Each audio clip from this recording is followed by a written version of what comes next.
Are we all set? We should be all set. Everybody should be in. Okay, great. Thank you. Good evening. I am calling this public meeting to order at 6 o'clock p.m. in accordance with the Massachusetts Wetlands Protection Act, MGLC 131, Section 40, and the Boston Wetlands Ordinance. Boston City Code Ordinances, Chapter 7-1.4. The Boston Conservation Commission will hold a virtual public hearing this evening on July 9th, 2025, to review the following projects to determine what conditions, if any, the commission will impose in order to protect the interests of the public and private water supply, groundwater, prevention of pollution, flood control, prevention of storm damage, protection of fisheries and land containing shellfish, and protection of wildlife habitat. These hearings this evening will be followed by our regular meeting, and in accordance with Chapter 107 of the Acts of 2022, we are conducting this meeting online to ensure public access to the deliberations of the Conservation Commission. The public may access this call through telephone and video conferencing. Additionally, the meeting is being recorded. If you do not wish to be recorded, please turn off your video. Members of the public may have an opportunity to ask questions and provide public comment on applications and discussions. To do so, please raise your hand or type in the chat in the application via the Zoom meeting platform. If you're calling in and cannot use the platform, you can raise your hand by pressing *9 and *6 to unmute yourself, or send your questions to staff via email at cc@boston.gov. For the record, I am Michael Parker, Chair of the Commission. Could staff please identify themselves? Elena Itamari with the Environment Department. Dee Dee Hernandez with the Environment Department. Okay, let me call the roll of commissioners. Commissioner Sullivan, John Sullivan. Commissioner Linay, Amy Linay. Commissioner Wilson, Mike Wilson. Commissioner Conan. Looks like he's not here. Commissioner Estes Smargiassi, Steve Estes Smargiassi here. Commissioner Herbst. Ann Herbst. Great, thank you. Okay, first item on the agenda this evening is notice of intent for DEP file number 006-2050 and Boston file number 2025-022 from Goddard Consulting on behalf of the AD Group Company for the proposed construction of an apartment building. Sure, I'll Parker. get to that. Yep, I've got it. For the proposed construction of an apartment building, access drive and parking lot, and the installation of associated utility lines and stormwater management at 24 Stimson Street in West Roxbury. Resource area is 100-foot buffer to BVW. Just want to note that the first item on the agenda actually was notice of intent for DEP file number 006-237 in Boston file number 2025-012 from 686 Architects on behalf of Dave Collins for the demolition of the existing building and construction of a multifamily building with an accompanying ground level parking and drainage improvements at 5 Warren Ave in Hyde Park. That hearing was continued from the June 25th, 25 hearing. And the proponent has asked for a continuance to the next hearing on July 23rd because we asked for some information. They weren't able to provide all that information. It does occur to me that since it was on the agenda and public notice, we're going to have to take a vote on that continuance. So I would entertain a motion to continue this hearing until July 23rd. So moved. Second. Thank you. Commissioner Sullivan? Aye. Commissioner Linay? Aye. Commissioner Wilson? No. Commissioner Estes Smargiassi? Aye. Commissioner Herbst? Aye. And I vote aye, so that carries 6-0. Okay, now back to the item on the agenda from Goddard Consulting. I'll just read it again just to be sure. It's a notice of intent for DEP file number 006-2050 and Boston file number 2025-022. And this is from Goddard on behalf of the AD Group Company for the proposed construction of an apartment building, access drive, parking lot, and the installation of associated utility lines and stormwater management system at 24 Stimson Street in West Roxbury. I have 100-foot buffer to BVW. I know that there's been some public interest in this. So if there's anybody from the public here for this hearing, because we have an application that we're looking at is incomplete, we're not going to be taking any action on this or actually hearing it this evening. It will be continued until the application is revised. And in the meantime, if you have any comments, you can certainly get your comments into the Conservation Commission staff. And I mentioned the email before, cc@boston.gov. And Elena, I don't know if you want to put in your information in the chat, but we would expect that we'd be hearing this in 2 weeks. Who's here on behalf of the proponent? So we can talk this out a bit. Yep, Tom Schultz here on behalf of the applicant AD Group. I work at Goddard Consulting. Yep. So you understand what the issue is. I know that staff has been in touch with you. Yep. Yeah, there's something that came up this afternoon about the resource area and the determination between BVW and IVW. Yep. We actually found out through some research that there was an old determination of applicability for the site to the south that claimed this was IVW, and I think that is a proper determination of it. I wasn't allowed to look at any of the resource area to the south because that wasn't on the property per se. So we're going to call this IVW. We're going to revise the plan and the narrative for it, and then we'll be back in front of you after we present tonight with those revised plans and submittal narrative. But just wanted to at least describe the project, get in front of you, take comments. Yeah, no. From the commission. Yeah, Tom, actually, until the application is complete, it's our policy not to hear the projects. We don't want to set the precedent that an incomplete application comes in and then we actually open up the hearing and have a hearing.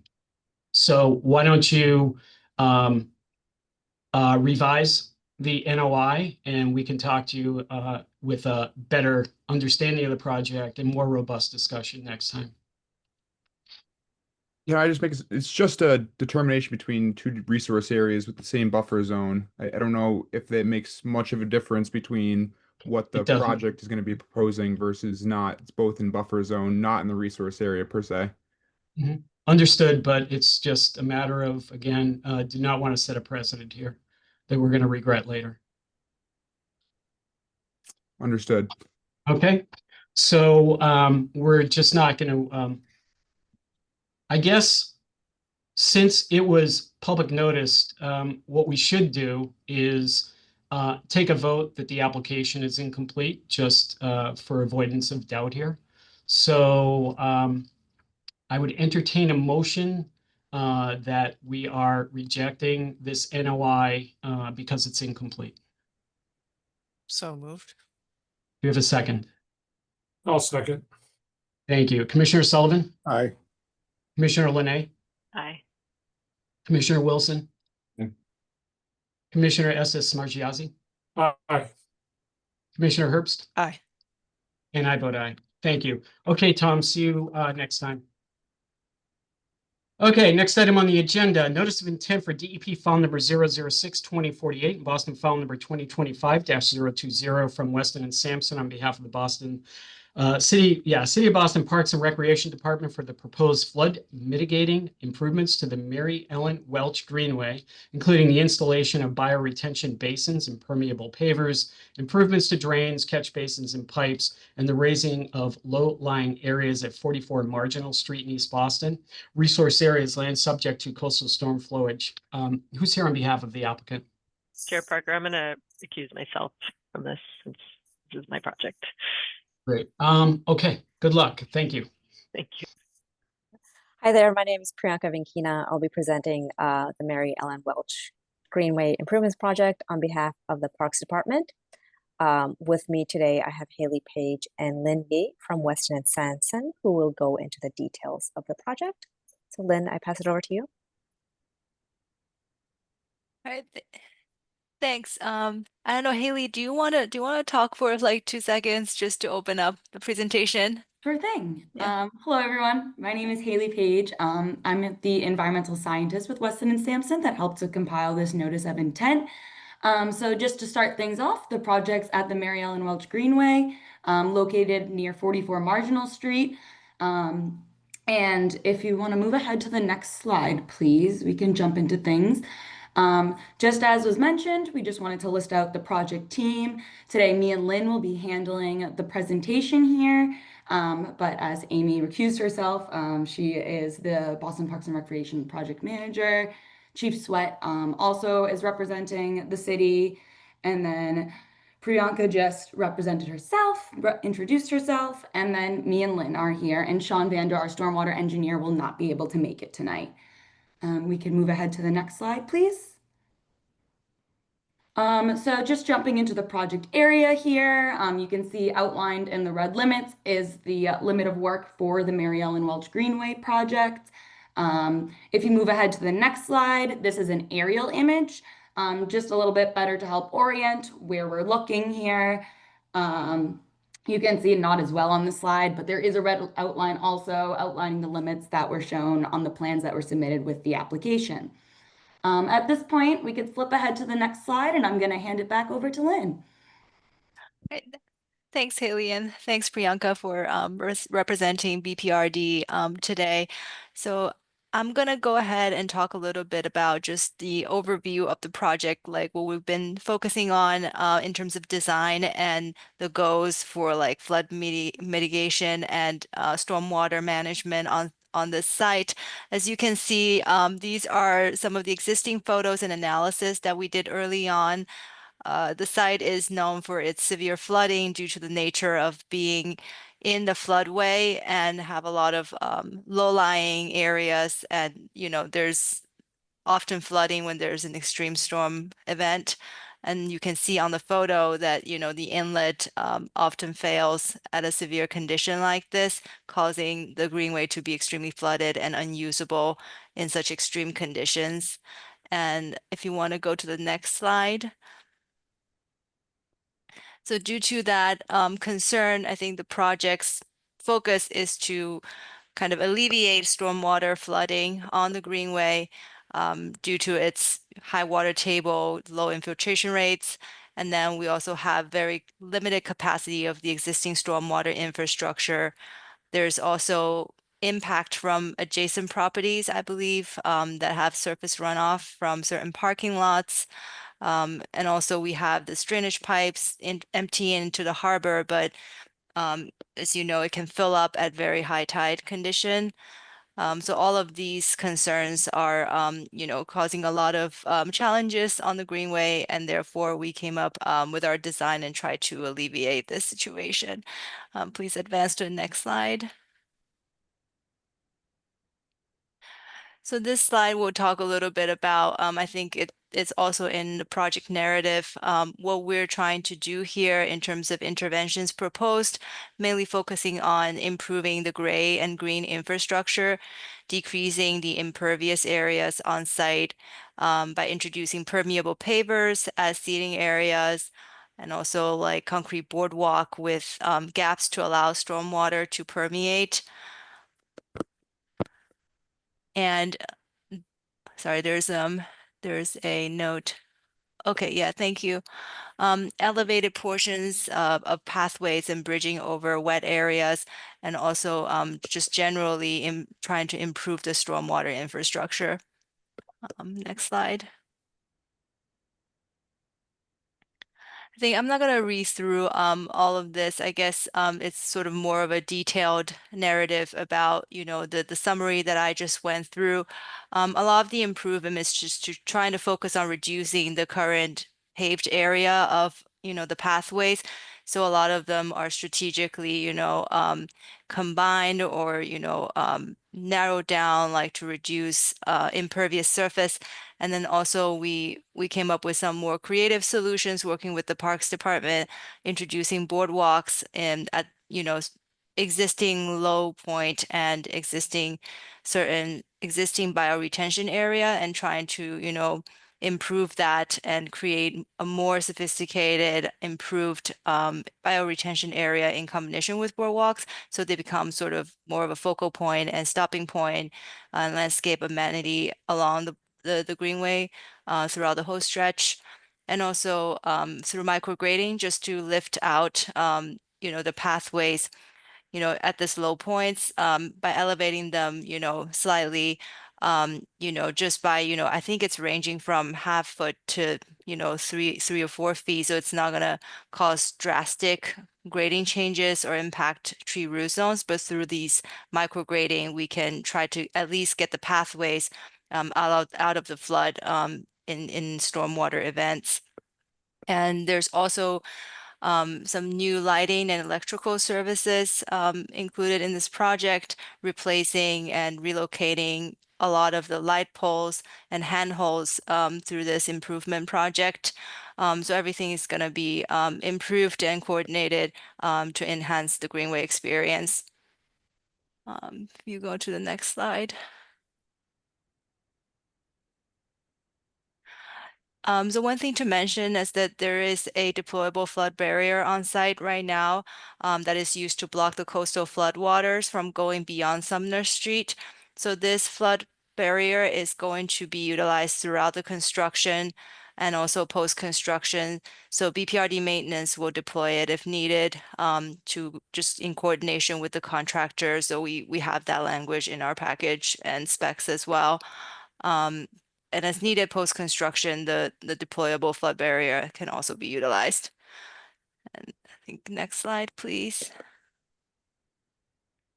So these are some of the plans. I know they're not very legible, but we do have the PDFs on the side. If there are more specific questions, we're happy to share the plan sets and detailed drawings to answer any questions. But these are this slide and the next one are just the 2 slides are the layout plans that are proposed in the project. And you can go to the next one. I think on this slide, I'm going to return the presentation back to Haley to walk through the wetland and resource area impacts. Thanks, Lynn. So this project is only located within land subject to coastal storm flowage associated with the base flood elevation of 11 feet NAVD 88 or 17.46 BCB. If we move ahead to the next slide, so speaking specifically to numbers here, there is a total of 151,035 square feet of impact currently proposed in the current design for the work proposed between Marginal Street and Porter Street. And temporary impacts will be restored post-construction to their previously existing conditions, whereas the permanent impacts are associated with the improvements that Lynn already brought us through. So I'm going to skip ahead to the next slide, and if there are any questions on specific details of the scope, we can go further into that in the point of questions.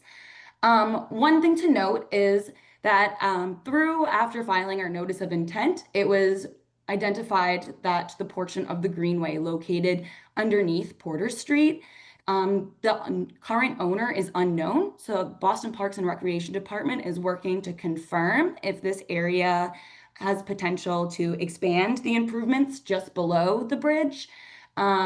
If there was the fact that they do find out we are able to expand the project into this area, this would increase the impacts to land subject to coastal storm flowage by 4,300 square feet approximately, which would lead our net impacts to 155,350 square feet or 35 square feet. Sorry, there's a little typo there. We did submit a memo after the fact outlining this once we did figure out that there was a potential, but at this time, this area is not included in the design, but is being explored if there is potential for a little bit more implementation of flood reduction. We can move ahead to the next slide, please. Haley, could I just ask you quickly on this subject? There is a memo in the file regarding the potential that it might be a bit expanded depending on ownership issues. Did you, and I'm trying to pull it up, was that mentioned in the NOI as well? That was not mentioned in the NOI. That was an after the fact. We followed up with that following our site walk. We determined that it would make sense to include a memo to make sure it's on file with our application that there is a potential. Okay, that's just going to affect how I word the condition for that. Okay, thank you. Go ahead. Thank you. Can move ahead. So just wanted to jump briefly into the tree removal. So there are a total of 17 trees proposed to be removed as a part of this project. There was a certified arborist that went out and did a survey where they identified there were 15 dead trees on site that should be removed due to their health. And there are 2 existing live trees that are located directly above the exfiltration required to be removed as well. However, if we flip ahead to the next slide, we are proposing a fair share of new native plantings, ranging from 44 trees, 92 shrubs, and plenty of perennial plants of 6,251. This information is also outlined in the notice of intent application. We can move ahead to the next slide.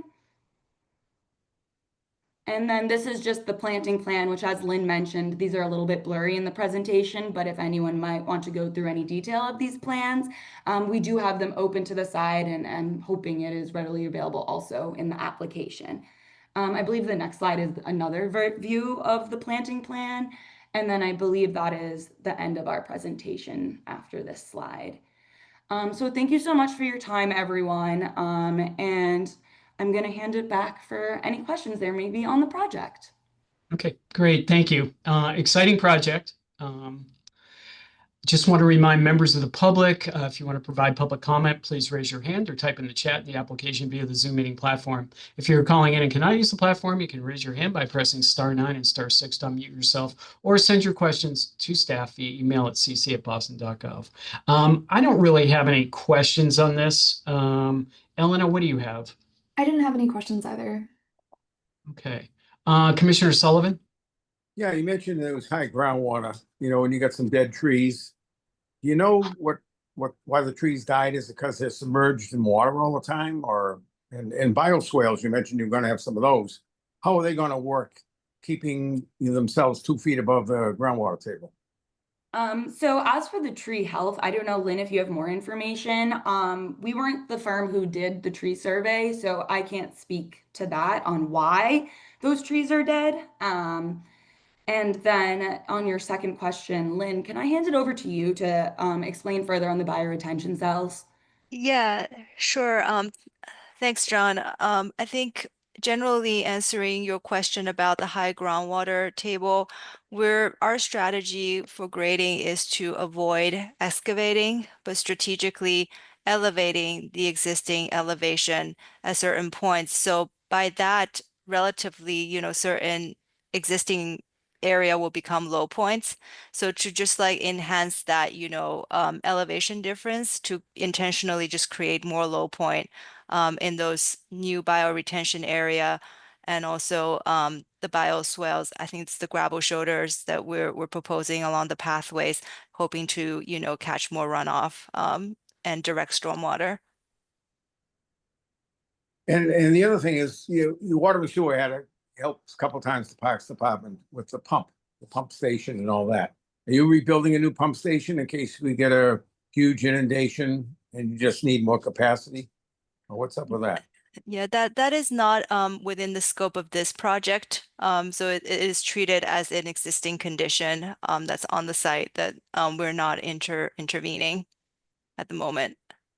So does the pump station work? I believe that's I'll have to defer back to our civil, who has done a lot of investigation early on. There's certainly reports and stuff or site visits, but again, it's just not a part of our scope for this project. So I wouldn't be able to answer too much detail at this time. All right. Right, Well, thank you. it just seems that was a problem all the time with the pumping, and the Yeah. pipes were full of dirt, they were broken. And, it just went on. And it just seems that should be a backup for a 2 or 3 inch rainstorm when everything else you got there gets wiped out. You still got to pump the thing out. You guys are in the basement, so. Whatever. Yeah, no, I totally hear you. I'm only asking, I'm not trying to debate. I was just curious. No, I I totally know the- hear you. All right. Yeah. Thank you. All right. Great. Thank you. No, it's a great point. Commissioner Wilson? Yeah, I think Commissioner Sullivan was touching on a couple of questions I had as well. Sort of in terms of bioretention, I was kind of thinking that somehow this would be helping improve the perk rates and that type of thing, and was thinking about high groundwater. So it sounds like this is more on the retention rather than trying to get the water to drain more quickly. It's just, okay. Yeah, we're Um, trying to provide more just, surface level storage, because the plan has also gone to Boston Water and Sewer for review. So we've received comments and, addressed their comments. So it's in the process of the second round of review. So we're definitely taking their comments into consideration and fulfilling, the requirements. yeah, how long does it take with existing conditions and to sort of allow that area to, I don't know, naturally dissipate? Obviously, it depends on the That rate and that type of Yeah, thing. but- that I'll have to like definitely check with Sean when he's back in the office and circle back on that question. Yeah, I don't think I need like a scientific Right. answer. It's just more I wouldn't want to exacerbate kind of existing ponding on site and Yeah, if it's a great there's health question. or other even just aesthetic issues that come with that. Yeah, Um, definitely. okay, cool. Okay. In terms of like there's a couple steep slope areas, that type of thing, and Commissioner Self was mentioning, the intakes or whatnot, taking on sediment. Is there erosional issues that are going on there, or that sort of thing that this is addressing and sort of? Yeah, that's a great question. We did observe some kind of erosion where the slopes are very steep. When there's like a heavy rainfall, they do have materials washed over the path. So by creating those gravel shoulders, so it's also with the hope of like catching some of those runoff so they can catch the debris, so to prevent that from getting washed over onto the pathways. Okay. Yeah, no, I've seen that work elsewhere in the city with some of the projects we've had pretty well. So fingers crossed. Yeah.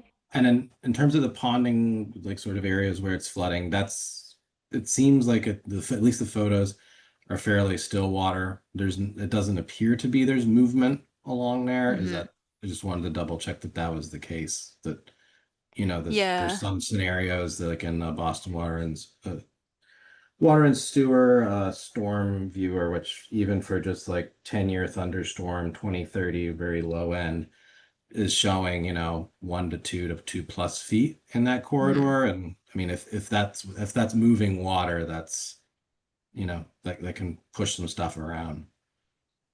Right. So it seems like those are ponding, and then for Boston Water and Sewer, definitely like that's their minimum requirement to, take on that much, like the 12-inch that you mentioned. Okay. And then last bit that Commissioner Sullivan also touched upon, we've seen a couple proposals in Dorchester and maybe Southie where proponents have been putting in like say like an elevated concrete pad that has maybe a more robust connection or whatever if there is a need for temp pumps to sort of bail out if the primary fails or the primary is unreliable. Is that something that at some point you guys is compatible with this design, say? I know it's obviously not part Um, of scope, but Yeah, I would say like the current stormwater design is, tying into existing stormwater infrastructure. So we're tying in as much as we can where we can tie in. So in the future, if, there is, intervention being made to the pump house or there's a secondary pump house, like you said, those system, could potentially still tie back in so that um I would okay. think that that would work, but it really depends on the design in the future too. Yeah, more just that like the area that you need to elevate is not in order to achieve better pumping, isn't the area that you're also counting on to add more storage right now. I Mhm. guess reframe the question.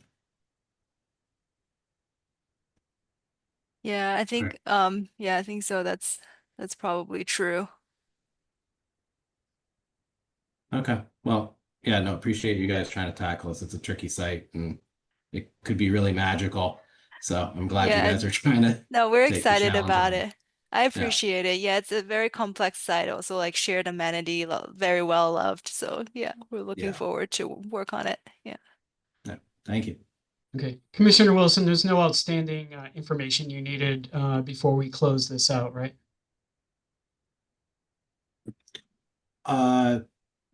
No, I mean, I think this would be like a staff sort Okay. of thing where it's just like that, it's not like the ponding is there for a week. It perks over the course of a day. And that, yeah, the velocity is coming down the hill into the bowl area as opposed to within the bowl area, moving laterally across the site. Okay, so how do you propose, what's your thought on formalizing that? Is that raised to a condition or? No, I think that's just a double check that Sean, I believe, the stormwater engineer, is just that can, yeah, basically, check that box. Okay, understood. Great, thank you. Commissioner Smargiassi, No additional questions. Thank you. Commissioner Herbst. None from me either. Thank you. Okay, I see Ms. Baxter from Friends of the Bella Marsh has her hand up.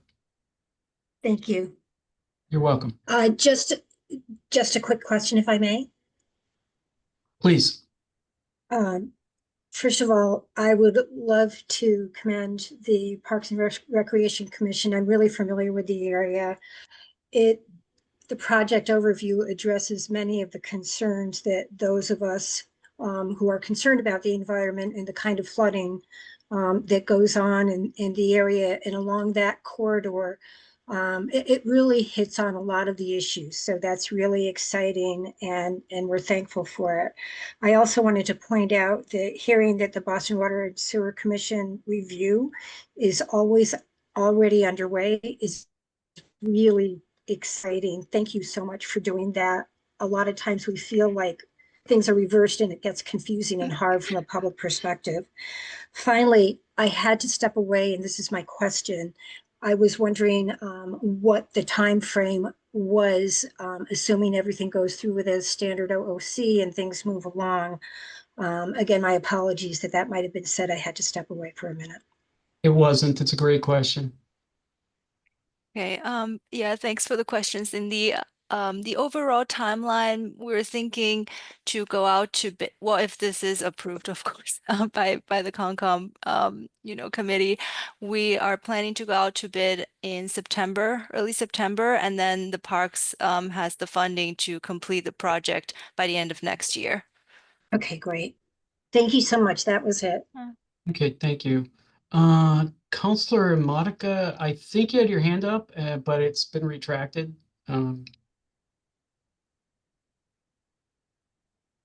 There we go. Okay, Diane, the floor is all yours. If you want to unmute yourself. Unmute me. Okay, can you hear me now? Yes, you're unmuted. Okay, thank you very much. Yes, this is very exciting. I live about 3 minutes away from the Greenway, and flooding has been a problem, and it's been looking a little bit shabby lately. So I think this is, long overdue, and I commend the Parks Department for their efforts in getting this moving. I have a rather mundane question. There's a lot of projects in this particular area underway right now, and we're beginning to see a lot more rodents. In fact, I found one in my trash barrel, dead, Oh, no. it's fallen inside and couldn't get out.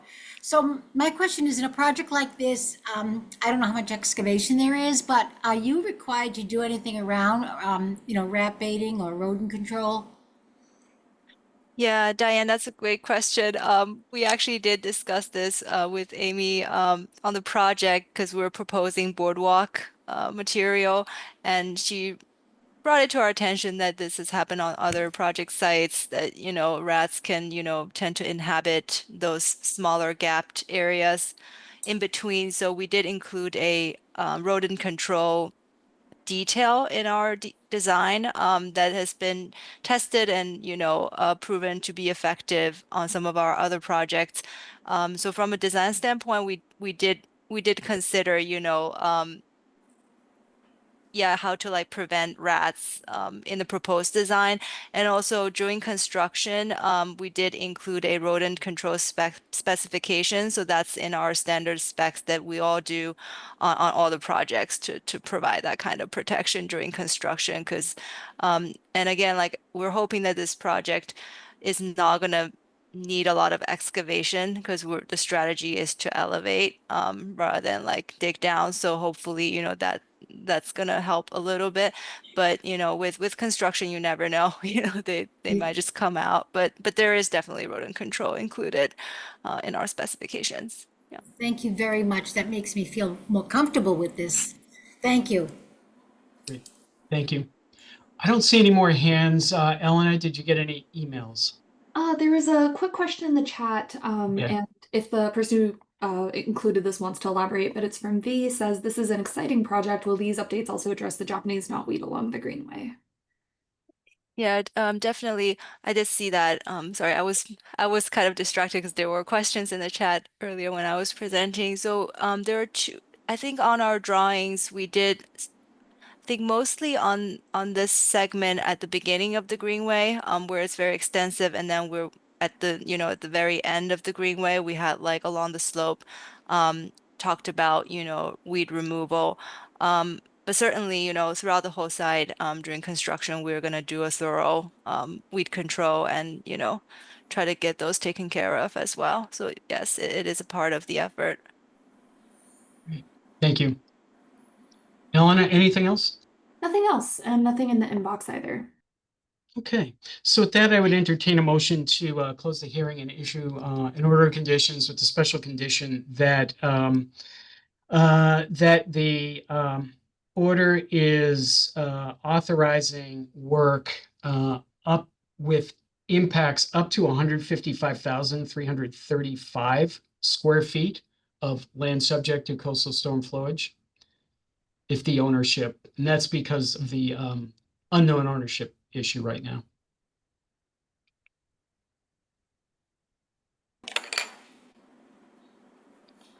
Commissioner Sullivan, did you want to make that motion? Not at this time. Okay, thank you. I'll move that. Sorry. Thank you. Do we have a second? Second.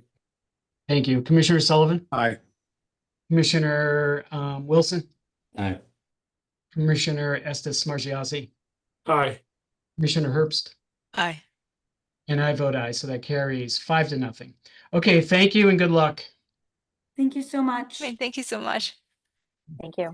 Okay, next item is notice of intent for DEP file number 006-2051 from Fort Point Associates on behalf of the Boston Harbor Shipyard and Marina for the proposed construction of 2 pile-supported travel lift piers. The reinforcement of the existing seawall with a steel sheet pile and construction of an associated gangway, timber dock, and washdown station at 256 Marginal Street in East Boston. Resource areas are designated port area, coastal bank, fish runs, land subject to coastal storm flowage, land under ocean, designated port area again? Nope. And 100-foot buffer to coastal bank. Who's here on behalf of the applicant? Hi, Chair Parker. I'm here on behalf of the applicant, Eric Fraser. Welcome. Anybody else? All you? Yes. Nope, not all me. With me tonight is Jamie Fay, also from Fort Point Associates, Marshall Greenland and Megan Black from Boston Harbor Shipyard and Marina, Chris Bush and Brad Washburn from Massport, who's the property owner, and Gus Cruise Camp and Kelly Shirley from VHB. And I'm actually going to turn it over to Marshall really quickly to give you a bit of background on the first image here, which is the new 80-ton travel lift. Great. Thank you, Erica. Thanks, Erica.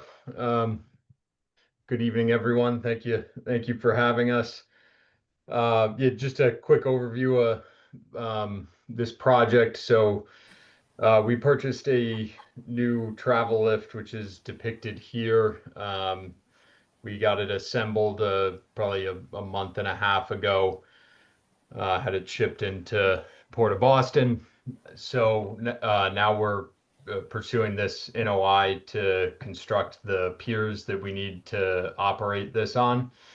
I think Erica mentioned it's a 80 ton travel lift, so pretty big, useful tool for the harbor. It'll be the largest travel lift in Boston Harbor, both by weight capacity as well as width. So it'll really open up access to a lot of larger commercial and recreational boats in the harbor. So this is exciting for us. It's a pretty advanced machine. It's variable width, so we can operate it at different sizes, which gets us more efficiencies around the yard. We paid about $1 million for this new lift. Currently, we're operating with a 50 US ton travel lift that is from the mid 80s. So we're kind of much past due for an upgrade. And just as I mentioned, you may know we also have a recently purchased floating dry dock. So this will really complete everything between the 50 ton and the kind of 100 tons where we start on the dry dock. So this is 80 metric tons, which for comparison to some of the other machines in the harbor, which are 50 ton, 80 metric tons is about 88 US tons. So big increase in tonnage as well as width. So right now the widest well in the harbor is about 18 feet, which is ours. And these piers will increase the width of the boats that we can haul to about 26 feet. So that's and just a little bit of background quickly on the types of boats. Primarily with this lift, we're targeting commercial vessels that we can't currently haul with our 50 ton travel lift. So that's mainly some of the larger police boats, Massport and Boston city fire boats, as well as some of the surrounding cities.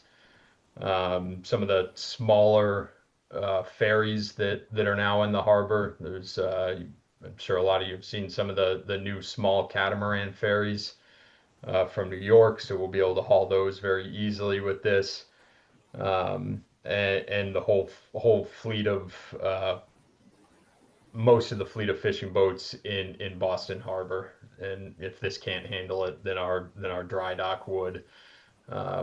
And associated with this, which Erica will probably get into, but is a lot of infrastructure repair in the area that these piers need to go to, which from working with you all for years, we've been talking about starting to repair some of this infrastructure. So we're excited to kind of get going on that as well. Thanks, Marshall. That was a great overview. And I do want to add too, right now, correct me if I'm wrong, Marshall, most of those ferries that vessels that you will be operating on or able to operate on are now traveling as far as Fairhaven.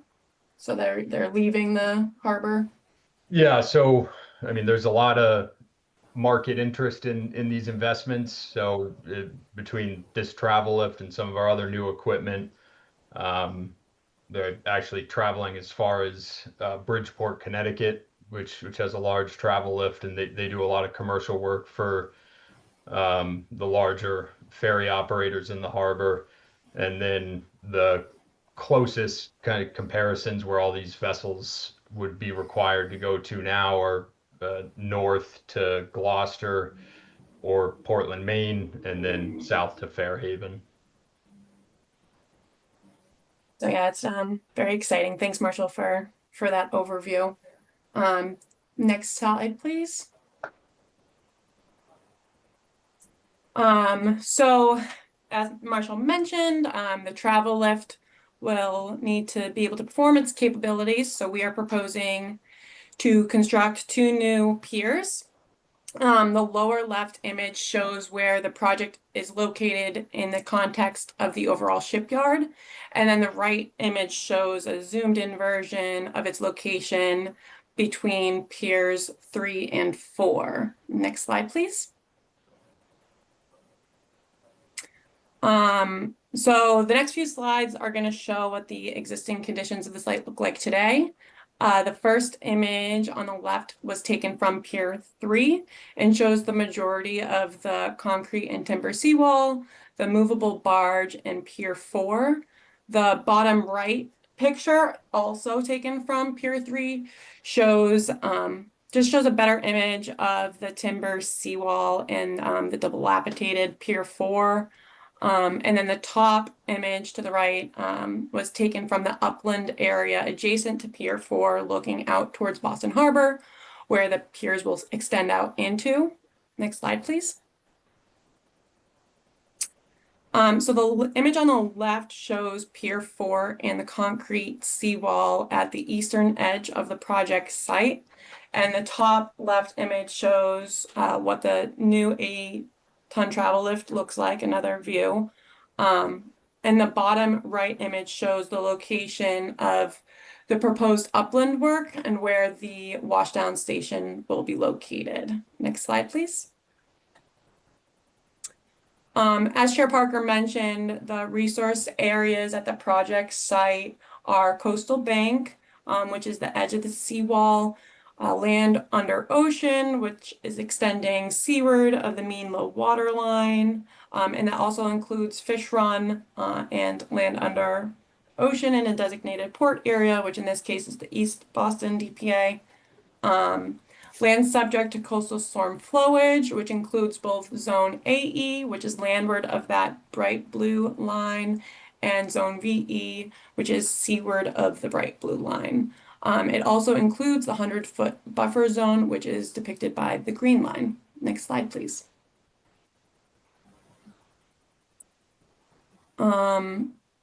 So the proposed work includes constructing the 2 new travel lift piers that are 180 feet long, looking from west to east. The first is 6 feet wide, and the second is 8 feet wide.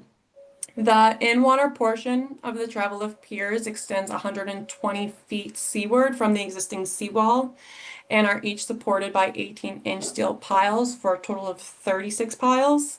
And then the inland portion of the travel lift piers runs approximately 60 feet landward from the seawall, also supported by 18-inch steel piles for a total of 20 piles. To the east of the new travel lift piers, a 4-foot by 40-foot gangway will lead to a 200-foot by 8-foot timber floating dock.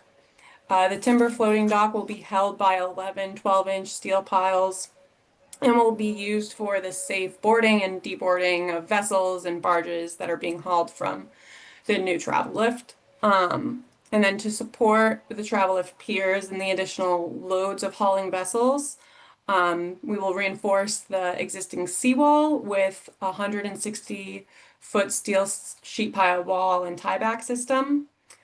Pier 4, which has approximately 30 piles to the east, will be removed as part of the project. And the project also includes an approximately 27-foot by 100-foot washdown station with reinforced asphalt. It's a closed loop pressure wash water recycle system that allows the water to be reused until it can no longer be reused, and that at that point it would be taken off-site from a mobile washdown trailer. Next slide, please. So for mitigation measures, the pile driving will be conducted by a vibratory hammer attached to either an excavator or crane from both upland and a barge. A siltation curtain will be employed to contain any turbidity. Sedimentation controls will be placed between the upland portion of the project and Boston Harbor when necessary. And we actually did receive a letter from Mass DMF noting that the project's location within the shipyard didn't require, or they didn't recommend, a time of year restriction. And then some of the other mitigation measures would be included, spill management plan, all of the typical mitigation measures that we employ. Next slide, please. So I believe that's all we have for our presentation. If there are any questions. Okay, thank you. Just want to remind, excuse me, remind members of the public, if you'd like to provide comment, please raise your hand or type in the chat box in the via the Zoom meeting application. If you're calling in and cannot use the platform, you can raise your hand by pressing *9 and *6 to unmute yourself, or send your questions to staff via email at cc@boston.gov. So I have a couple quick questions here. One on the closed loop washdown station. Erica, you said that at a certain point it'll become obvious. Maybe there's sensors, or maybe the water doesn't come out anymore, that the water needs to be changed. So what happens at that point? The system is drained and then the water is disposed off site? Yeah, I'll actually let Marshall answer that question, because they do have an existing washdown trailer. Got it. Yeah, so there are two options. So we can either you either have a company, the waste disposal company can come in and pump the tanks that are trailer mounted, that the water is stored in, and continuously run through on the closed loop, or it's trailer mounted. So if we can also bring it to a disposal site. So those are the two options, which is really just based on time of year, how much time we have. If it has to happen quickly, we like during hauling season when we're doing a lot of boats, we'll have a truck come in and pump it. If we have a day or two, we'll truck it off site to a disposal site. Okay, sounds good. And I assume a lot of this work's going to be on a barge. You've got a spill prevention plan for the barge? Yes. So Okay. we'll create a spill prevention plan for the barge and the upland area as part. Okay. And we're going to want to see that before construction. But I guess Yeah. you know that. Okay. Could you just talk a little bit about the steel sheet pile? How close it's going to be to the seawall? Like how is all of that going to work? Sure, I'll turn that over to Gus Cruzcamp from VHB. Yep. Hi, everyone. Thank you. Yeah, the steel sheeting would be essentially what we refer to as oversheeting. It would be as close as we possibly can get to that seawall. We're still going to figure out whether we'll have an internal well or external well.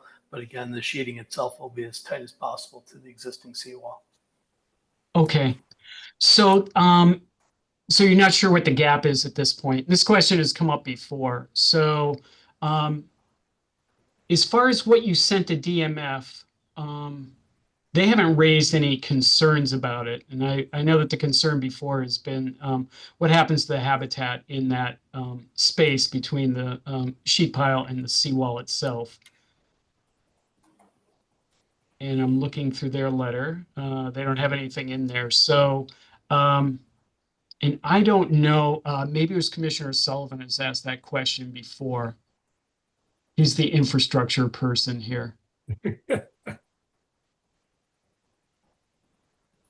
Commissioner Sullivan, do you remember any answers we've gotten on that question before? Absolutely none. No, I don't recall. I do recall bringing up the issue, but I don't recall what the answers were. Yeah, I think that the one I recall, it was actually a fairly large gap. And I'm not sure why the gap had to be so large, but it was, I think it was more than 6 inches. It was closer to like a foot. And it might have been over in South Boston, the power plant, now that it's coming back to me. Yeah, so well, sometimes the problem has been is these walls aren't built perfectly, and the footing that's laying on top of the existing piles juts out somewhere. You know, this isn't like a perfect straight line. So if you're drawing the thing down 6 inches, and all of a sudden you get something jutting out a foot, you got a problem. So I think they give themselves a little leeway In a case like this, if it was within 18 inches of the base of the wall, or it's purported, I would think that's pretty damn close myself. Okay. This is pretty And rough. that's our goal. Yeah. This is rough and tough construction. This isn't like neatly placed sheet piles. It looks pretty on the drawings, but it doesn't quite work that way in the field. I can imagine. Okay. Okay, thank you. Let's see, what else did I have here? I think that was it for me. Eleanor, what do you have? Thank you. Yes. So, as you noted, DMF didn't have explicit concerns about time of year restrictions, but I would maybe just recommend including in the motion that they concur with the pile installation and extraction being conducted with a vibratory hammer, and that siltation control measures be implemented. The other sort of outstanding item is that the conditions are almost ready to go. There's this outstanding question of whether the COC requirement would include as-built plans. I had recommended that we keep that in, but I also wanted to open that up to discussion since it wasn't resolved. Okay. What is our usual protocol for COCs? Most COCs require as-built plans. Right. Okay. And have there been any, to your knowledge, like any exceptions to that, or? I think that it's more of a question of when the condition was updated. So I think that at some point the standard condition was updated to include as-built plans as more of a standard requirement. I don't think that used to be the case. So with some older projects, so Right. maybe before the ordinance, or maybe even before 2019, it may have not been ordinance related.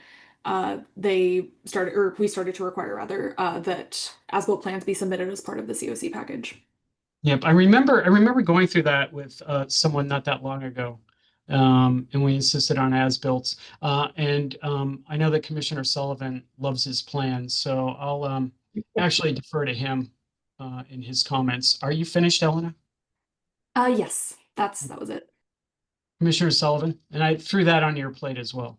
Yeah, no, I like as-built because 20 years from now, when someone's trying to redo the same thing and they ask the question, somebody told them what they built, and then they can work off of that. Right now, we're guessing what all this stuff looks like. You know, they do surveys, et cetera, but we don't always know. That's why I like as-built. And if there's a way you guys can require them to slap together an as-built stamped by a registered engineer, I'm all for it. Okay. But that's not my question. So my question was, when you have this decanted water from washing down the boats or whatever you're doing with it, where do you bring it to a recycling factory? I mean, how contaminated is this stuff? Yeah, so it's not very. It'll have some some organics from marine life, and typically it's treated with the assumption that there's some particulate from bottom paint or something like that. So like we use Moran Environmental and Western Oil are our two kind of pickup places. So we can bring it to them, or we also have a partner company that has that's licensed to run it through a leaching field. So if they have availability, we can bring it there. So it's really just a couple options. It's not considered like hazardous. Right. So there's no way you'll dump it down the sewer, right? No. All right. Don't forget this meeting is being recorded. I just want to remind you. The other question was, when do you plan to start and how long does this whole operation take? From the beginning of construction to the end of construction?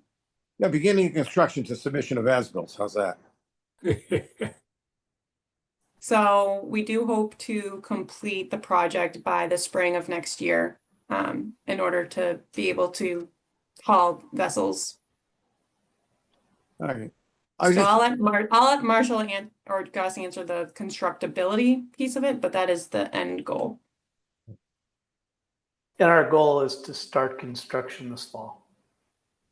Yep. I'm just curious how long it takes and like, do you like working through the winter? That's all. Oh, we'll work through the winter. All right, that's all I had. Okay, thank you. Commissioner Linay, I don't have any questions. Thank you. thank you. And congratulations on that last project. That's very exciting. Thank you. Thank you. You're welcome. Commissioner Wilson? Yeah, no questions here either. Good to see you working waterfront. Yep. Commissioner Estes Margiazzi? My only question had to do with the No, I washdown. can't find the device. There was a fair amount of back and forth on where the stuff goes.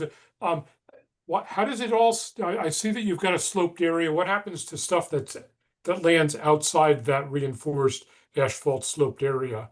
If you've got a boat, it looked to me that the size of the sloped area was roughly the full width of what you can carry on the mobile carrier there. So as you're washing stuff down, does some spray out beyond, and what happens to that? Your literature does talk about, copper paint, copper particulate, and so on. So things we wouldn't necessarily want to see washed down into the harbor.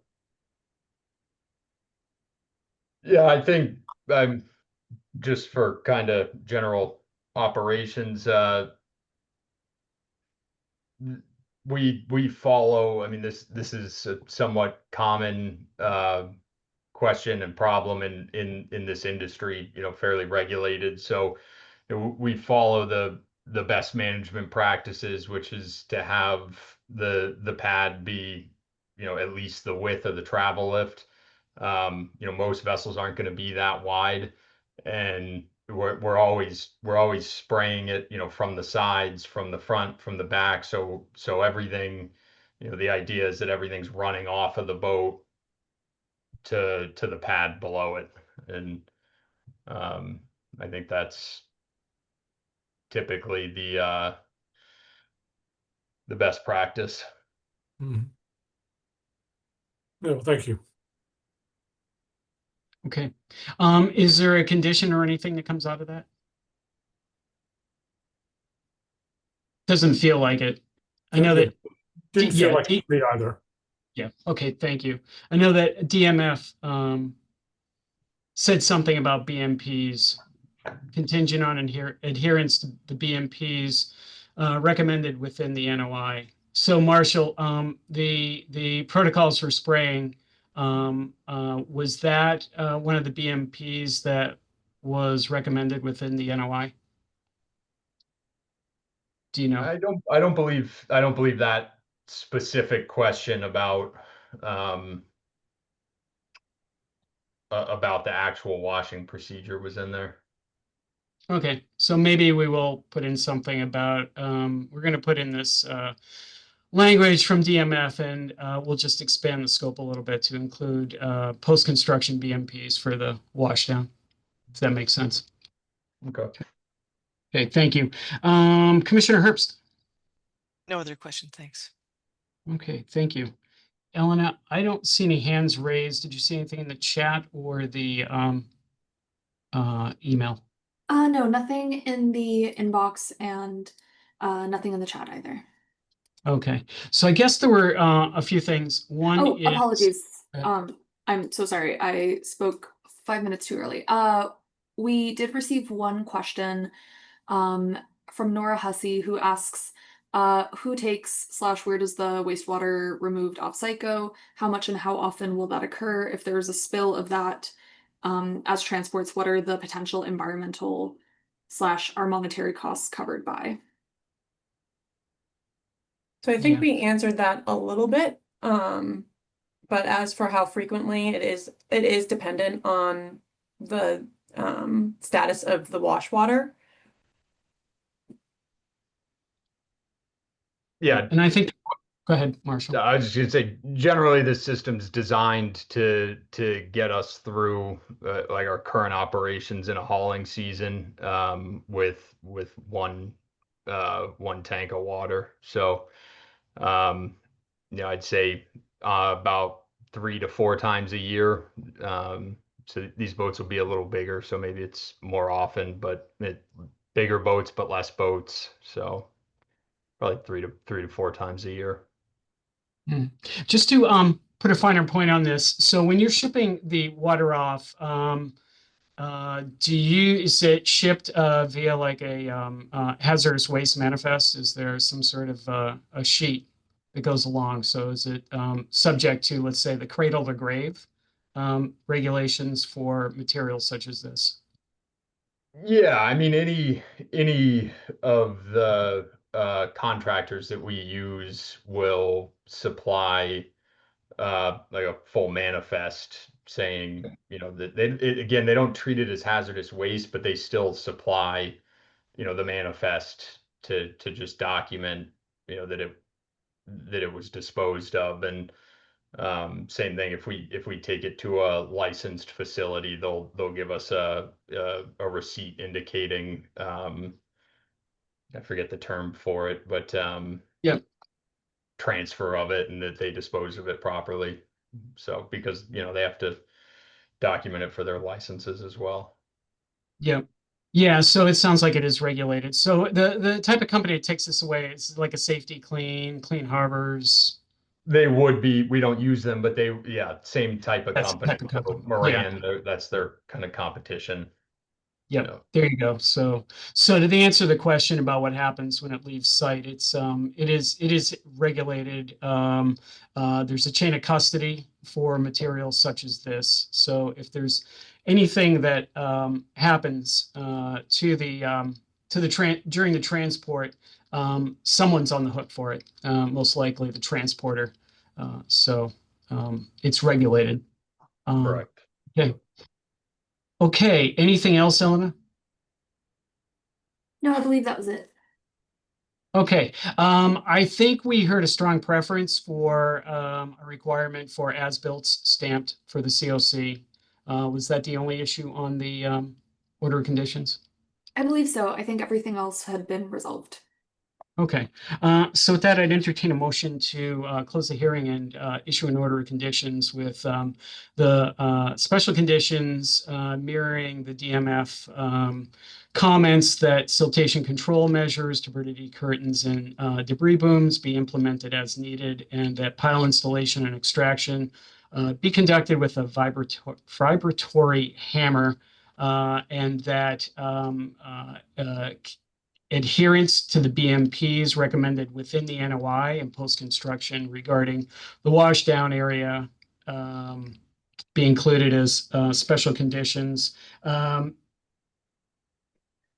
Parker, I do have one question on the extraction of piles. So sometimes the best method to use, depending on what they run into, is to clam pull. I wouldn't want to, depending on what they run into, it's still pulling the piles, not cutting them. So I don't know if that's. And so the language here is, so what are you thinking the difference would be here? So the extraction mechanism for it may be vibratory hammer, but if they were to run into anything and need to clam pull them. I see. You know what? I'm going to defer to Commissioner Sullivan on that. Commissioner Sullivan, do you have any thoughts? No, I mean, you know, when they're doing it, they're going to have some break off. They're going to have other problems. They have to, like, you actually cut some. I think as long as we protect all this with silk curtains, etc., and staff goes and monitors it occasionally, I think that's fair enough. I don't know what the conditions of the existing pile field is. Okay. Okay. You know, some snap, some don't. Some come out easy, and some don't come out. Our first approach would be vibratory. Yep. Yep. Okay. We just want to have some various opportunities or ways of being able to extract the piles. We'd rather use cutting as the last option, just because we don't want those obstructions in our way for either part of this project or future work. Right. Okay. You may have some battle piles you're going to have some fun with. Yeah. Yeah. Okay. Okay. So maybe we'll leave it at this. Your first First cut at it will be vibratory, and if you do have to employ another method of extraction, you'll notify staff. Sounds Makes great. sense. Add that to this special condition. Okay. Anybody like to make that motion? So moved. We have a second. Second. Okay, thank you. Commissioner Sullivan, Aye. Commissioner Linay, Aye. Commissioner Wilson, Aye.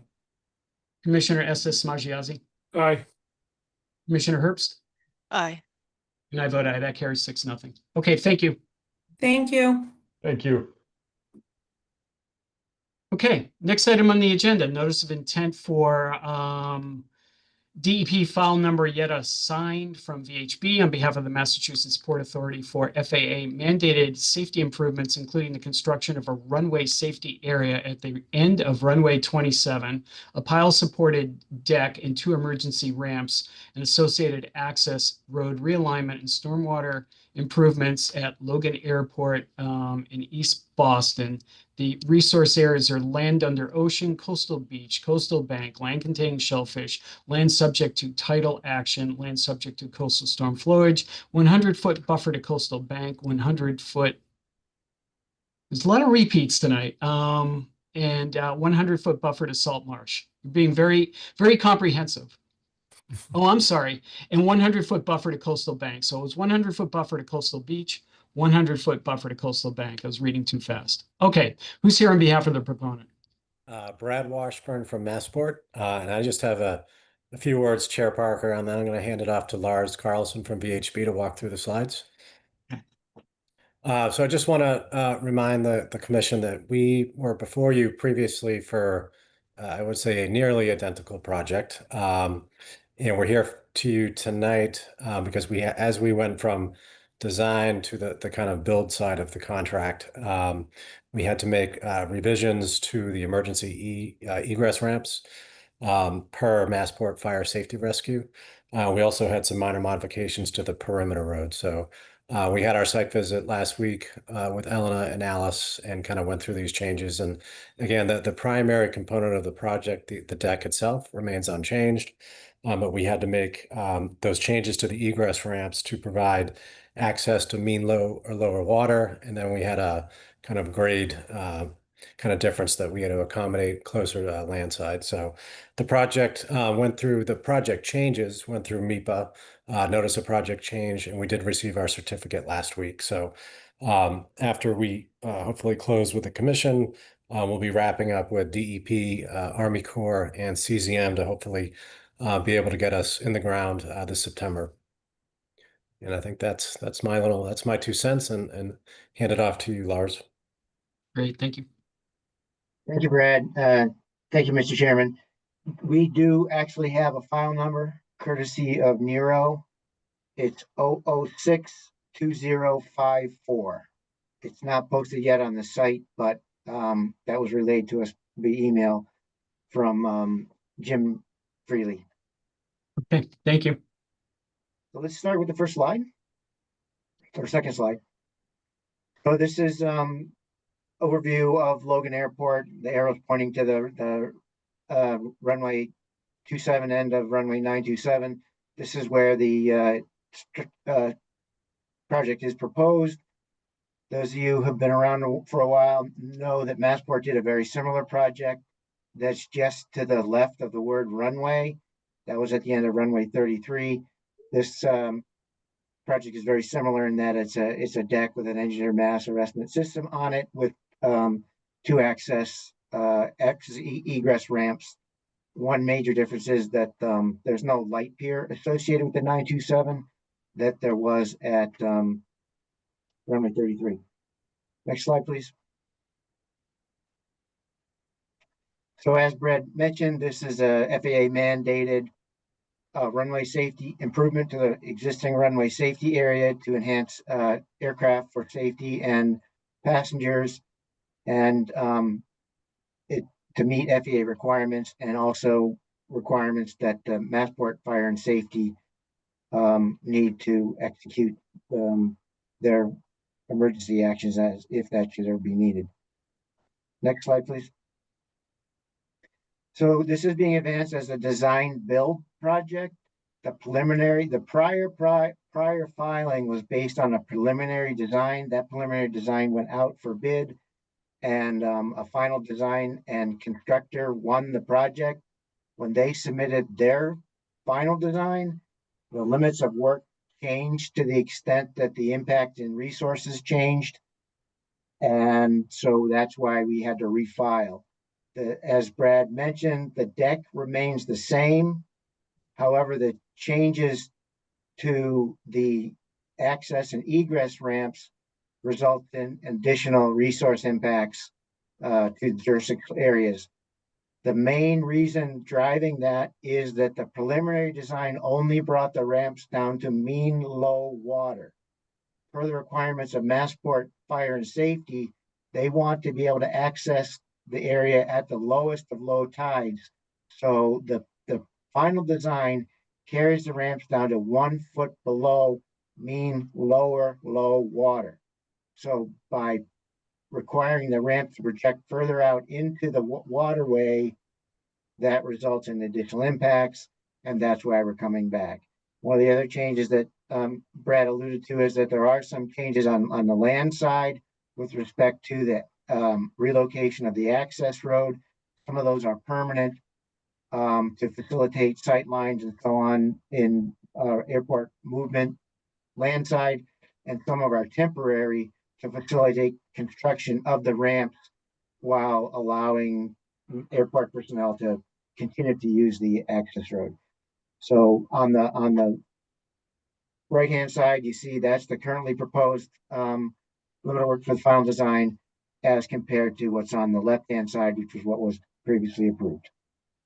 Next slide, please. So the existing conditions are same as you guys heard before.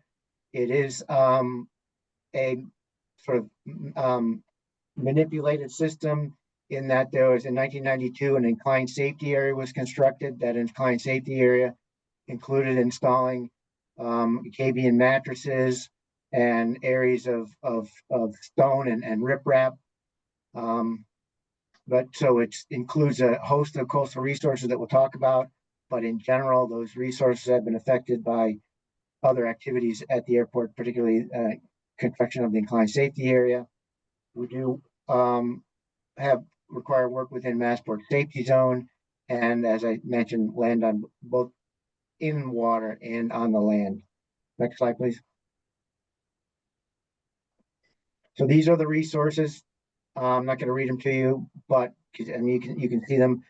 One of the key factors is that much of the area is on land subject to coastal storm flowage. And just a point of clarification, the new notice of intent does not propose work within 100 feet of salt marsh, and I'll show you that in the next slide. But the point on this slide is that the most landward 100-foot buffer zone is the 100-foot buffer zone from the top of Coastal Bank, and that's the brownish line that you see inside on the left-hand side inside the shaded area that is the land subject to coastal storm flowage. So there's work in buffer zone to Coastal Bank, Coastal Beach, and those other resources, but not salt marsh. Next slide, please. The initial determination that we had work in buffer zone to salt marsh was based on in early 2024 using the DEP wetland salt marsh data layer, which is what you see on the right-hand side. On the left, in the context of the prior filing, when we conducted the site visit, it was noted that that patch of salt marsh that is on the upper right of the right-hand image does not exist.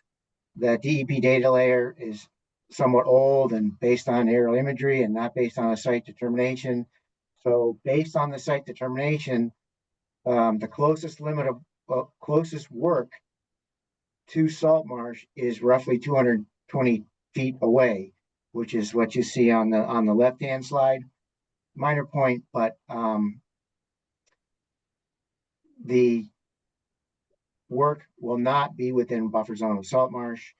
And we still are proposing appropriate sediment control measures to make sure that no salt marsh is impacted, but we are outside the limit of the salt marsh. Next slide, please.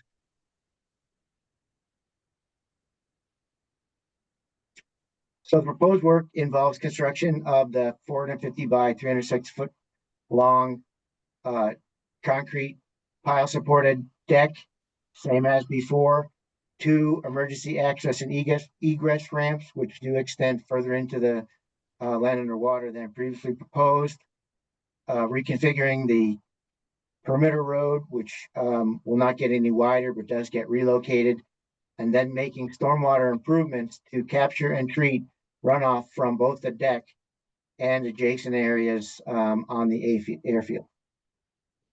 Next slide, please. As far as stormwater management goes, this is the grading and drainage plan. As I alluded to, runoff from the deck will be captured, flow via stormwater pipes back to the land side. There's a vortex treatment unit that will treat the runoff from the deck and adjacent impervious areas on the airfield, which will then discharge to a location where the existing stormwater management system discharges. However, because of the additional catchment area associated with the deck, the existing 24-inch pipe will need to be upsized. The last section of it will go from a 24-inch pipe to a 36-inch pipe. And so that larger pipe requires a larger flared end and a larger splash pad. But in terms of this level of treatment, we are meeting all of the stormwater management standard to the extent practicable. This is a redevelopment project. And the one standard that we are requesting a waiver for has to do with pre and post peak discharge. Because we're in land subject to coastal storm flowage, it's very difficult to manage that. And because we're at the airfield, it's Massport doesn't want to create a bird attractant, say something like a stormwater basin.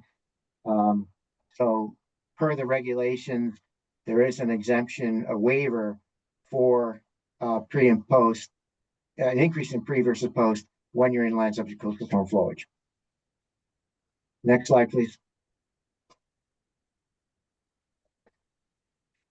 So project impacts include temporary impacts for excavation land in land subject to coastal flowage and adjacent resources for installation of the stormwater management system, upgrades, grading of existing areas to accommodate the relocated access roads and the approaches to the ramps, installation of pavement, and installation of grassed areas, restoration of grassed areas. Permanent impacts include installation of the piles, which will be driven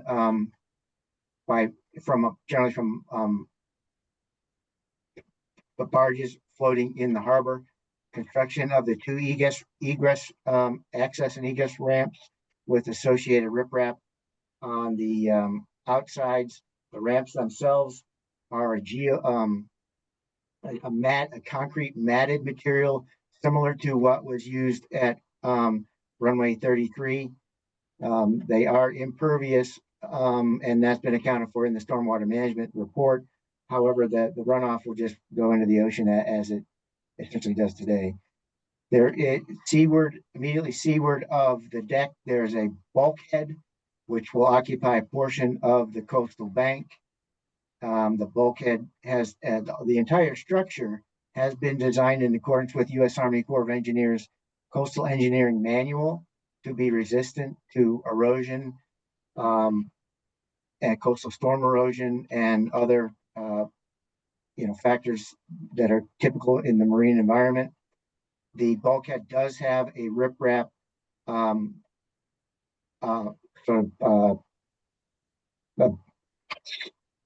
fringe in front of it to facilitate that erosion protection. And there will, as I alluded to earlier, there will be an improved stormwater apron at the stormwater outfall. Next slide, please. So impacts to each of those resource areas are described in the section 3.1 of the notice of intent. There are various tables that identify the magnitude of the impact.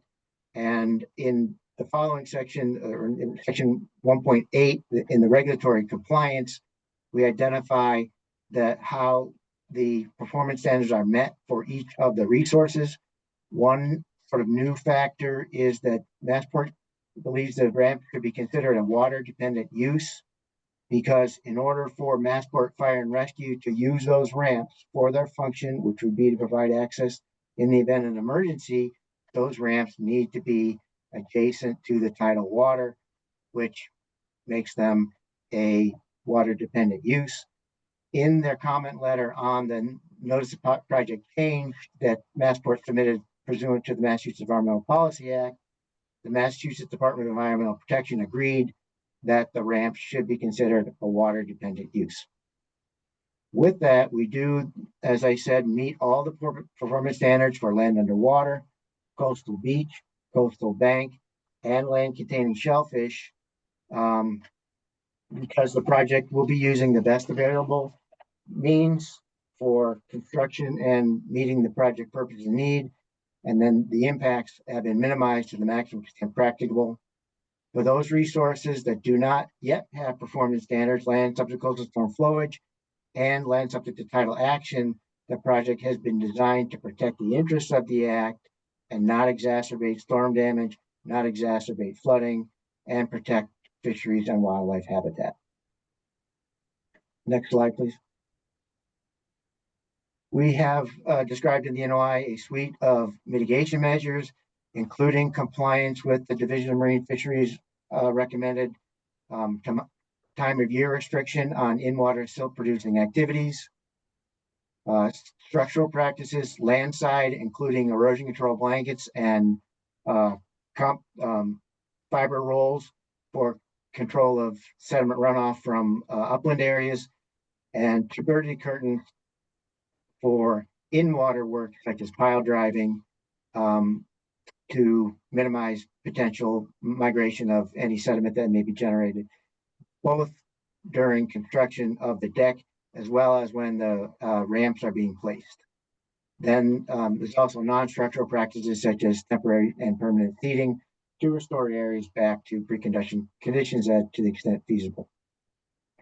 Massport is proposing wetland replacement on a one-to-one basis relative to the wetland resources, and grassland habitat restoration relative to natural heritage endangered species, which are on the upland portions of the airfield. The mitigation, next slide, please. The mitigation, so mitigation will be provided near Saratoga Street in East Boston. The yellow circle that you see closer to the bottom of the image, that's the project. The yellow circle closer to the top of the image, that's where the mitigation area is proposed. The roadway that you see running through the middle of the circle is Saratoga Street. Next slide, please. There is an existing upland area adjacent to Saratoga Street, which also includes kind of a derelict pier and bulkhead that was associated with prior activities on the site.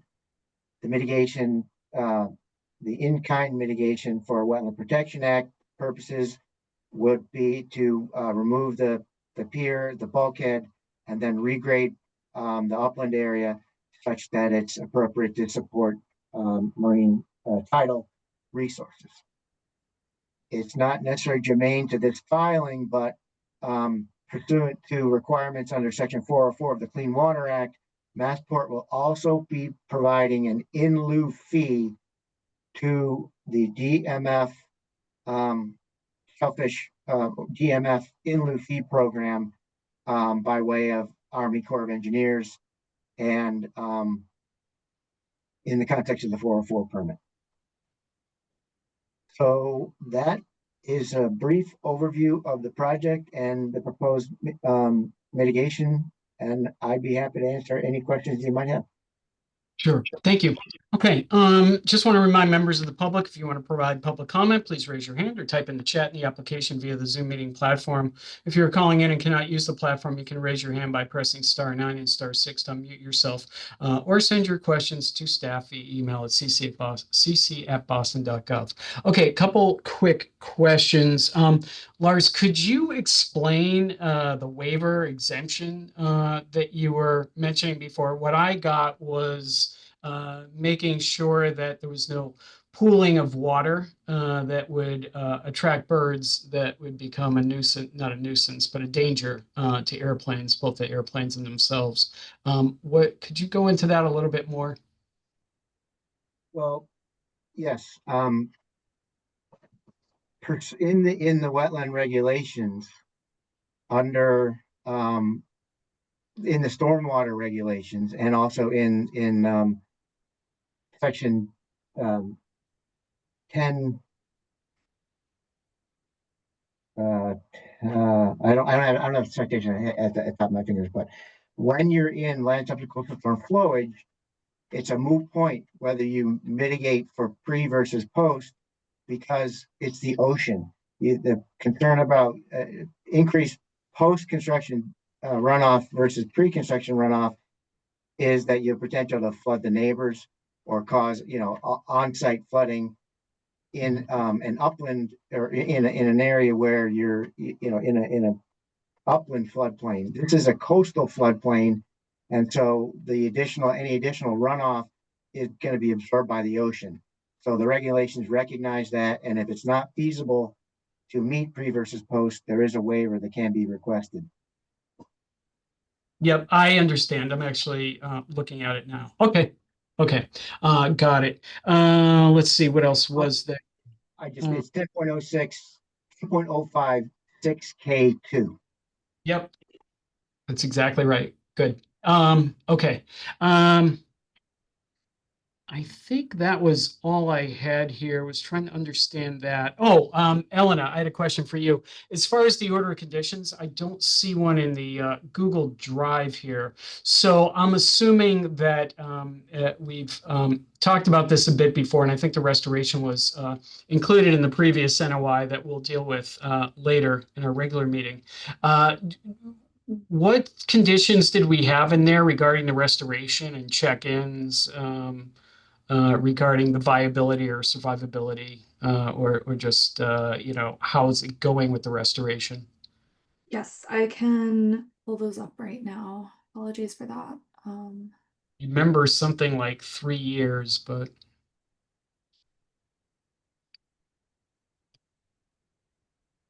so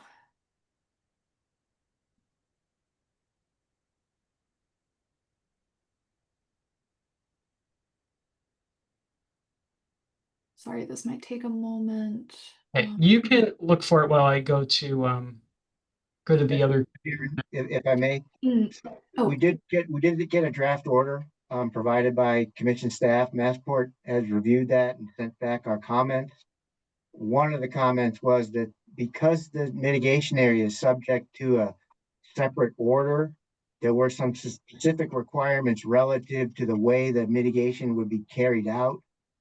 We request that those conditions be stricken and more of a general condition be included, that mitigation shall be provided in accordance with, the final determination. We're still just in discussions with Division of Marine Fisheries, with Army Corps, with TEP under Section 401, and Massport certainly would agree to any kind of a general condition relative to the requirement to provide that 1-for-1 mitigation, but any specifics on how the mitigation would be constructed should be included in the order that's issued once that final design comes before you for the Saratoga Street project.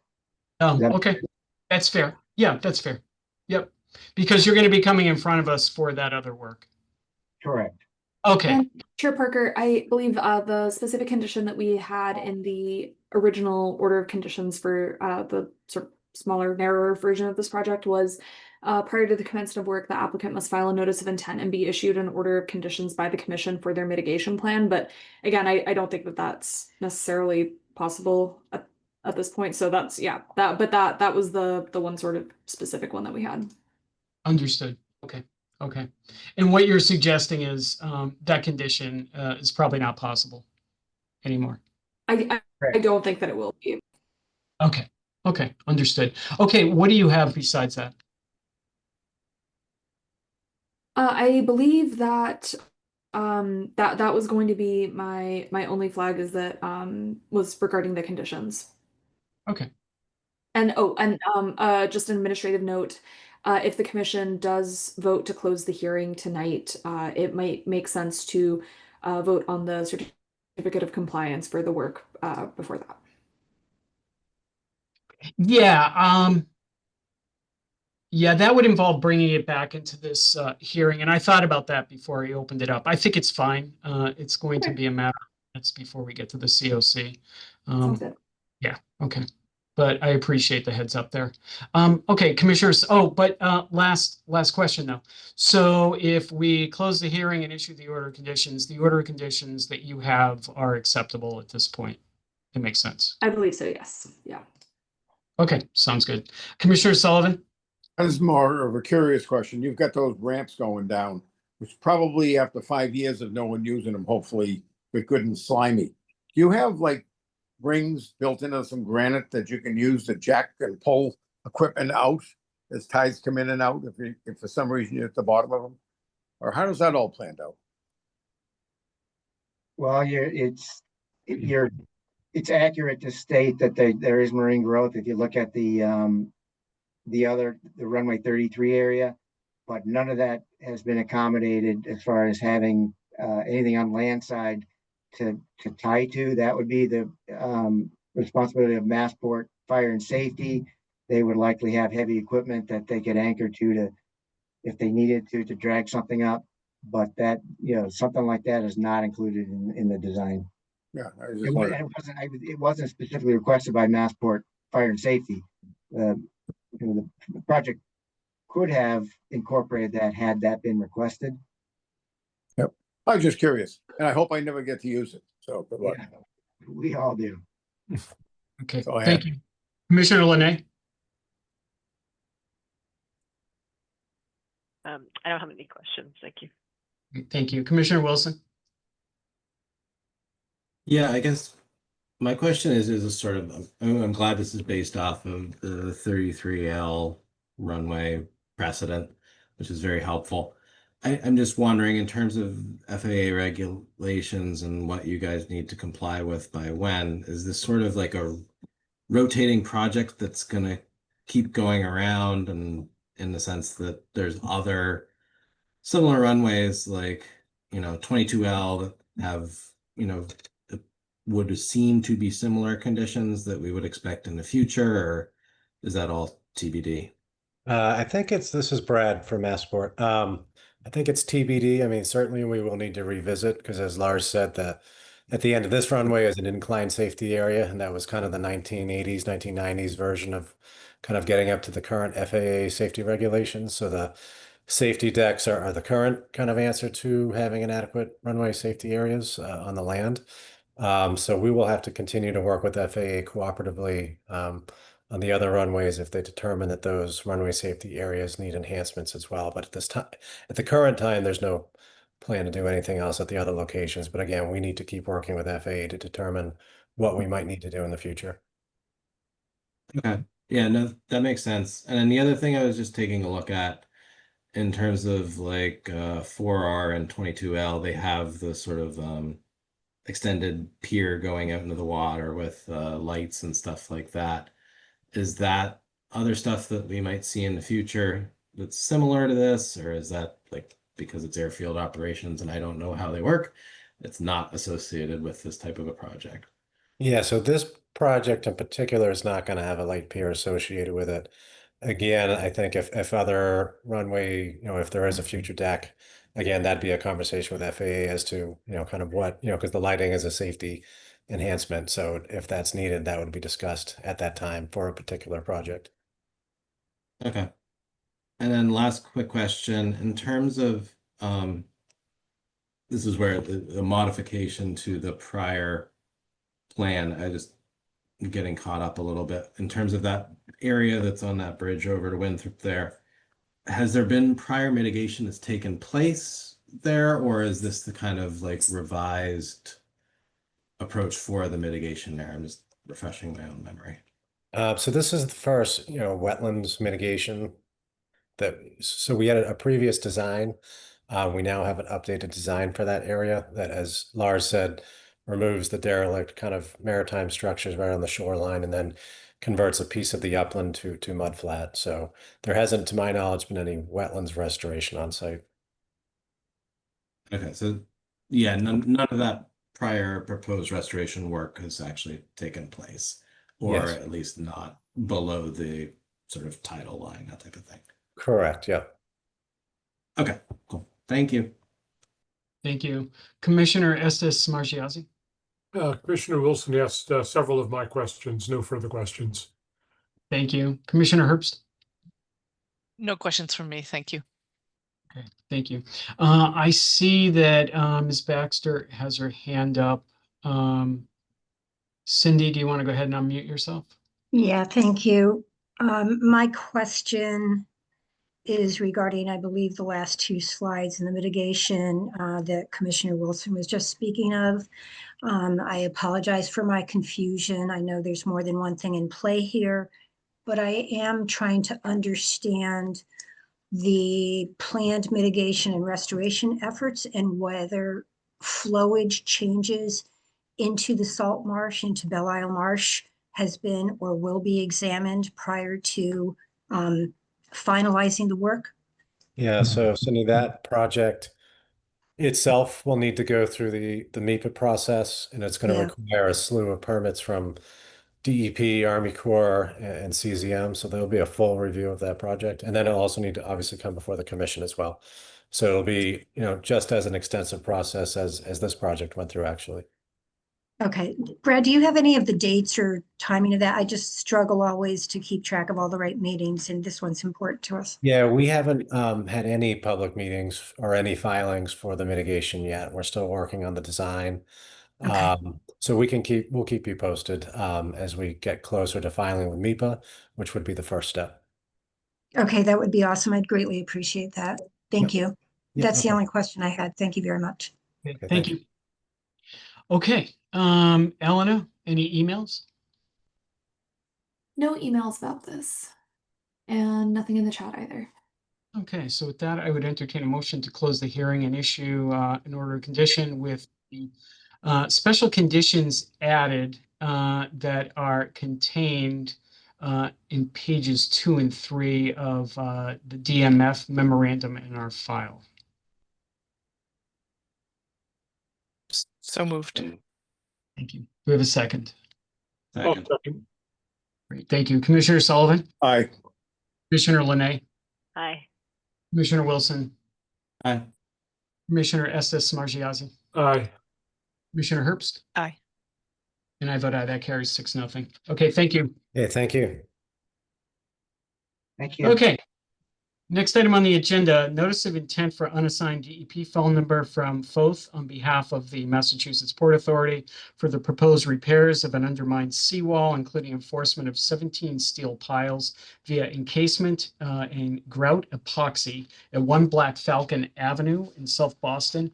Resource areas are land under ocean and designated port area. Who's here on behalf of the applicant? And Good Chair evening. Parker, I wanted, just for the record, the project has been assigned a DEP file number 006-2052. I'm sorry, 006-2052. Correct. Yep. Okay, thank you.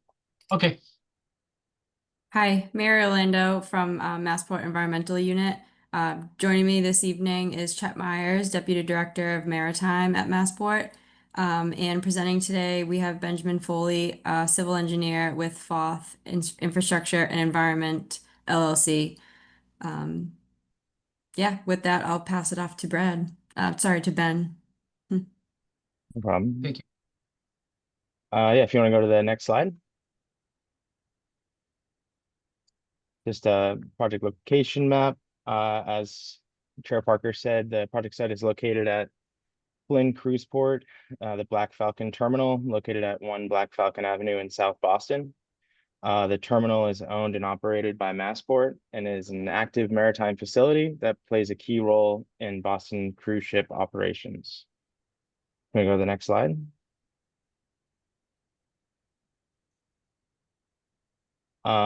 Just a little historical background on the site. The terminal was originally constructed in the early 1900s as part of the South Annex Naval Base. In the 1950s, major modifications were performed at the terminal, which included the installation of a steel sheet pile bulkhead, the addition of a cantilever concrete deck apron, and the construction of a steel pile supported concrete seawall. Throughout the service life of the structure, it has undergone numerous repairs, including timber pile encasements, concrete repairs to the pile caps and deck, fendering system upgrades, and other routine structural maintenance. Can we go to the next slide? I just a little zoomed in on where the project site is, and a little more information on the site itself.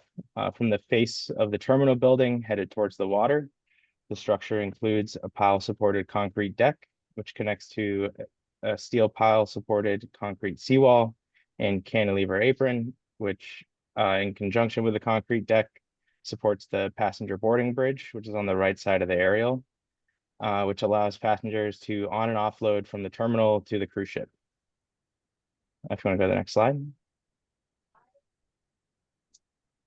Just a little bit more of project background. At the beginning of 2025, an underwater inspection of the concrete seawall was performed, and the inspection revealed that the seawall has been undermined in multiple areas along the length of the terminal, with the most severe section being approximately 95 feet long and 5.5 feet deep, which has resulted in 17 of the seawall steel support piles becoming exposed. So in the bottom plan there, you can see the length of the erosion area A identified, and then the 17 piles where the proposed work is located.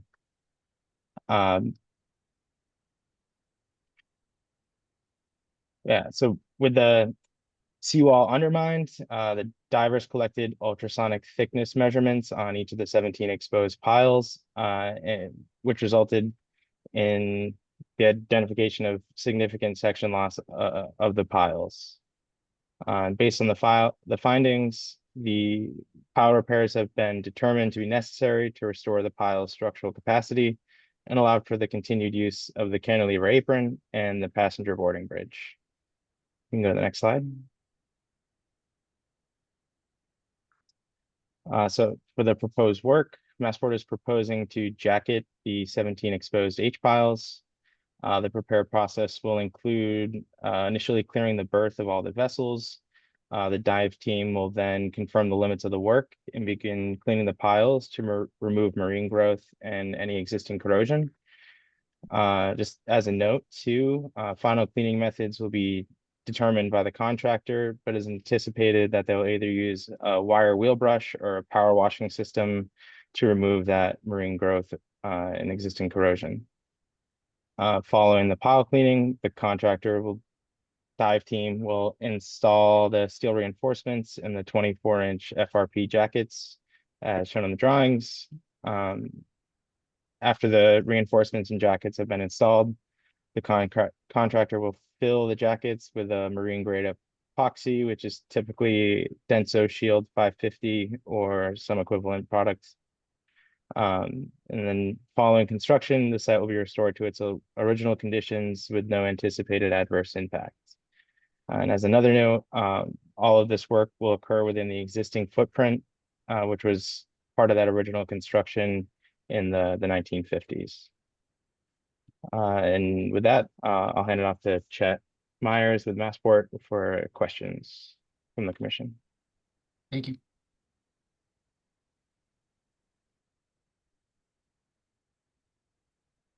Chet, did you have anything? No, I was just going to answer questions, so I don't really have anything else to say. Oh, you're here to answer questions. That's right. You can't answer my most important question, and that's Oh, for no. Foth or Foth? Both. Thank you. Okay, Yeah. finally got it.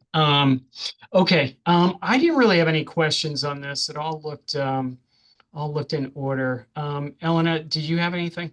Didn't have anything on this, and just confirming that DMF did not have comments on this either. Saw that. Okay, thank you. Just want to remind members of the public to provide public comment. Please raise your hand or type in the chat in the application via the Zoom meeting platform. If you're calling in and cannot use the platform, you can raise your hand by pressing *9 and *6 to unmute yourself, or send your questions to staff via email at cc@boston.gov. Commissioner Sullivan? Yeah, so you inspected the entire length of this wharf and this was 90 feet that was real bad that requires something now. Is that what I heard? That's correct. There's actually probably a longer term solution that we'll ultimately need to do, which we will bring before the commission as well. This is a little bit more temporary actually, but it Right. has much fewer impacts than the long-term solution. Right. And when might a long-term solution come up? It seems we're always visiting with you, one section or another section of the same pier. Well, just please keep in mind that the cruise port is very old.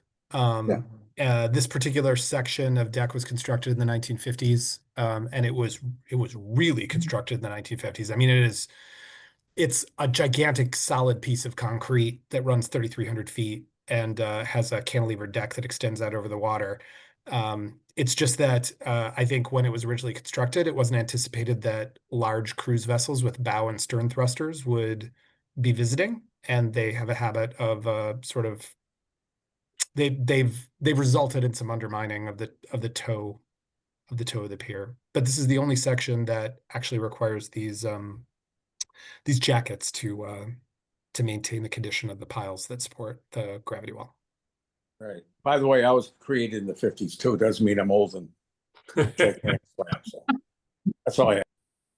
Okay, thank you. Commissioner Linay? I'm just curious about the pile jackets. Are they what is the material of those? And then are they essentially designed they're holding that epoxy in, or they're actually functioning on their own to protect the piles? So this question is actually best for Ben, I think. You're muted, Ben. Yes. So it's a fiber reinforced polymer that acts as kind of the form around the epoxy. So really the reinforcements act as the support and the epoxy as well, just to re-support the piles that are there, and the FRP jackets add a little layer of protection and provide the forming for the epoxy itself. Interesting. Okay, thank you. That's all. Great. Thank you. Commissioner Wilson? Yeah, no, I appreciate you guys clarifying sort of the source of the erosion being the thrusters and stuff like that. In terms of like, it seems like it's sort of like there's a energy at the toe of a slope that needs to be dissipated, and we're going with a hardening approach. I guess if you harden this section, does that then move the erosion to another section? Or is it where the vessel's moor, or I don't know. I'm at Massport's mercy tonight. I don't know how boats dock, and I don't know how airplanes land. So, right. No, we fully understand the question and the concern relative to its existing condition. We do not think there's going to be any additional reflection of energy or anything similar associated with this. Keep in mind that this structure already is a solid concrete wall on this side of the channel, and it's.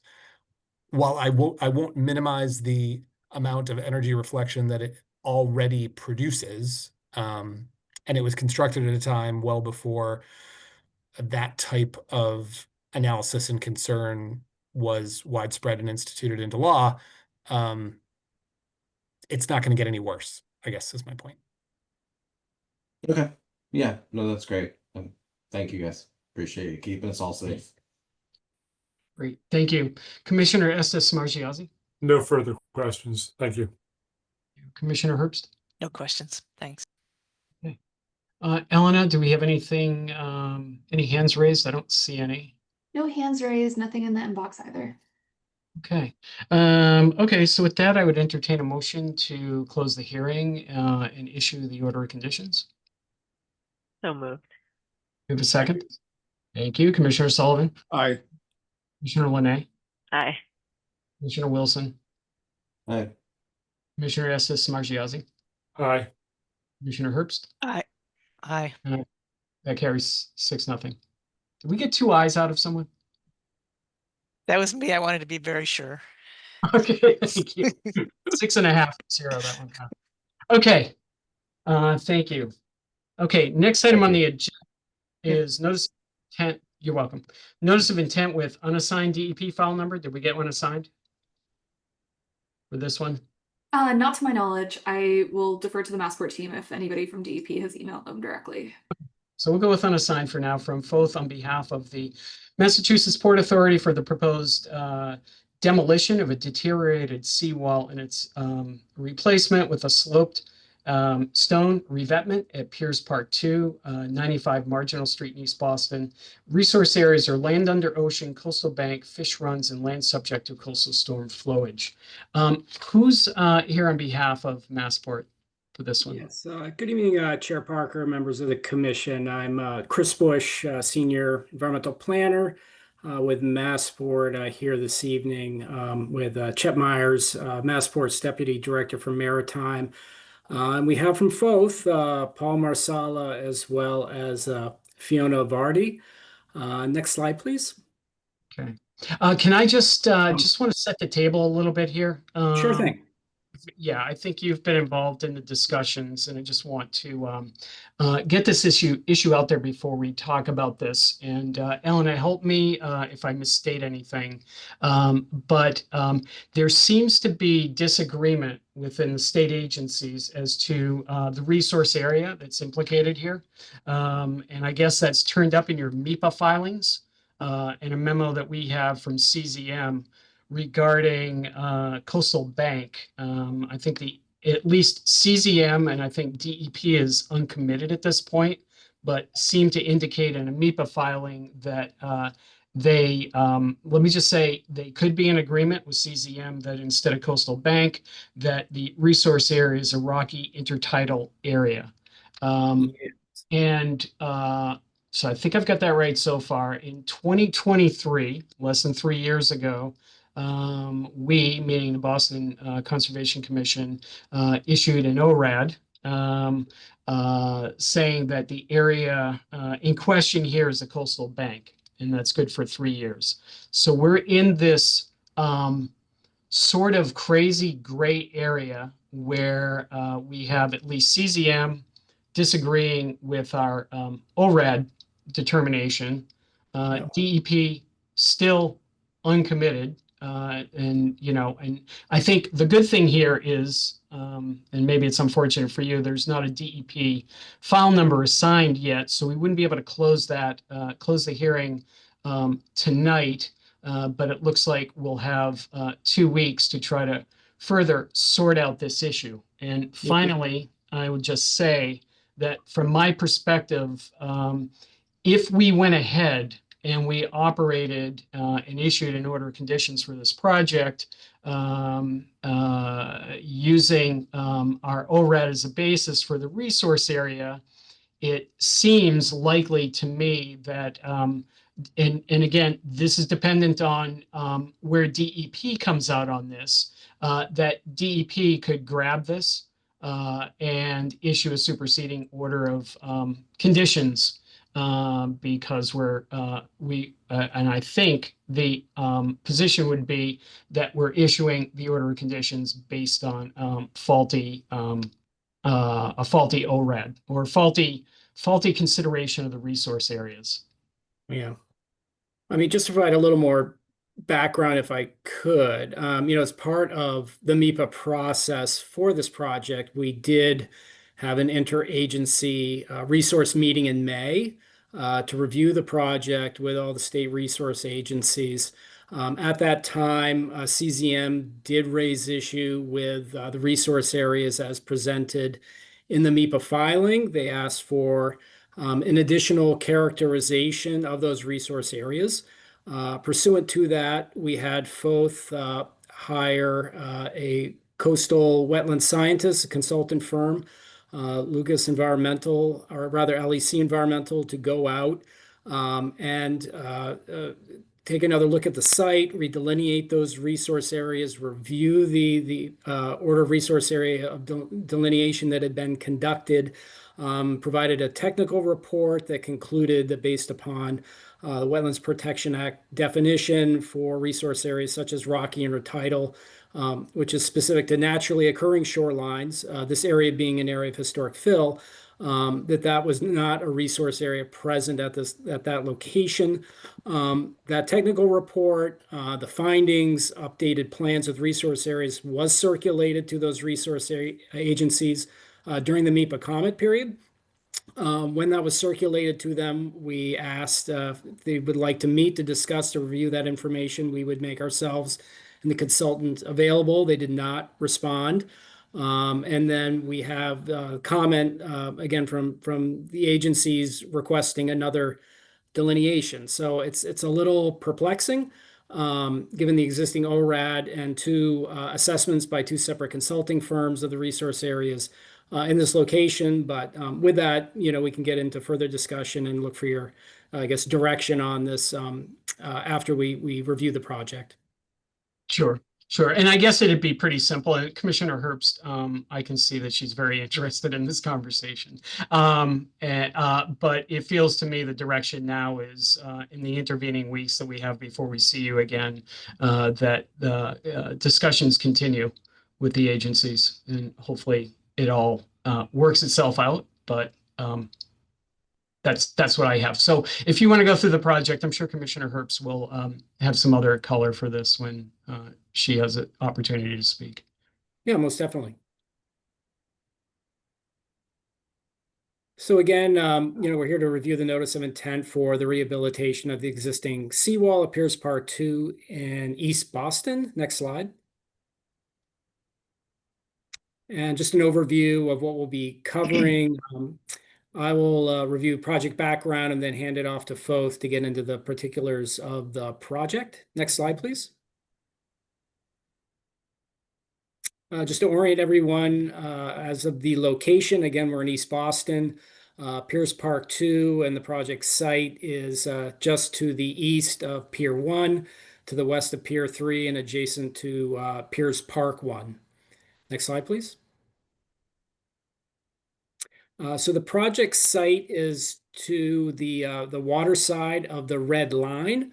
The upland portion of Pierce Park 2 was completed back in 2023. The waterside area was left to be completed after the construction of a park at Pier 3 by the trustees of reservation. So this area, again, anticipated to function as construction staging and access was not completed as part of Pierce Park 2. Last year, the trustees of reservations were designated by Massport to build out Pier 3. Informed Massport they were pausing further design and construction of the park. So the project is officially on hold at this time without a definitive timeline for that project proceeding. And to address community interests and requests to complete the waterfront portion of Pierce Park 2, we're proceeding with the project at this time. Next slide. And I'll hand it off to Paul and Fiona to cover existing conditions. Yeah, thanks, Chris. Paul Marsala with Foth. So here we have some existing conditions photographs. The photo on the left shows the deteriorated granite block and concrete seawall. It has met the end of its service life. Over time, as some history to address concerns of undermining, some urban fill was added to the toe just to help protect the life of the wall. On the right, we have a view from the other side. That's a view from Pier 3 looking at the wall. Since this photo, Pierce Park 2 has been completed in the upland portion. This photo also does show a pile-supported pier in the background, a square-shaped pile-supported concrete deck pier that will also be part of the project. Next slide. It's another photograph closer of the the rubble, urban fill that was placed just seaward of the existing wall, as well as the pile supported timber pier with a concrete deck that is proposed to be removed. It's also at the end of its service life and not considered safe. Next slide. So these are slightly more recent photos showing the area just upland of the existing wall. The 20-foot section being shown on the left is proposed to be excavated and replaced with the slopestone revetment. There's currently a concrete cutoff wall that's capped with granite that's shown on that left photo, and the photo on the right is just an image during construction to give an idea. That concrete separation wall is about 7 feet deep, 2 feet wide, and that was the limit of the Pierce Park 2 project prior to the new proposed completion of the seaward portion. Next slide. So for the proposed project, it's replacing the existing granite block and concrete seawall between Piers 1 and 3 with a slopestone revetment. We'll propose to demolish the small timber pile supported pier at the west end of the seawall, which is adjacent to Pier 1.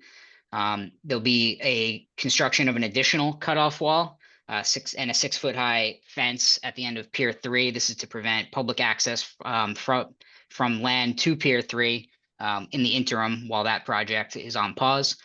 It will also include completing the unfinished portions of the recently completed Piers Park 2. So that's the portion of the finished park as it meets up to the proposed revetment, which will include some bollard and chain and just tying the park into the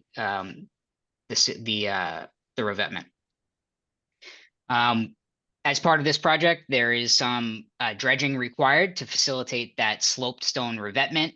It's a mix of upland and in-water materials. The intent is to dispose of that dredge material in the Army Corps Boston Harbor CAD cell, and we are coordinating with Mass DEP and the Army Corps for that portion of the project. Next slide. This is showing the existing seawall proposed to be replaced in red.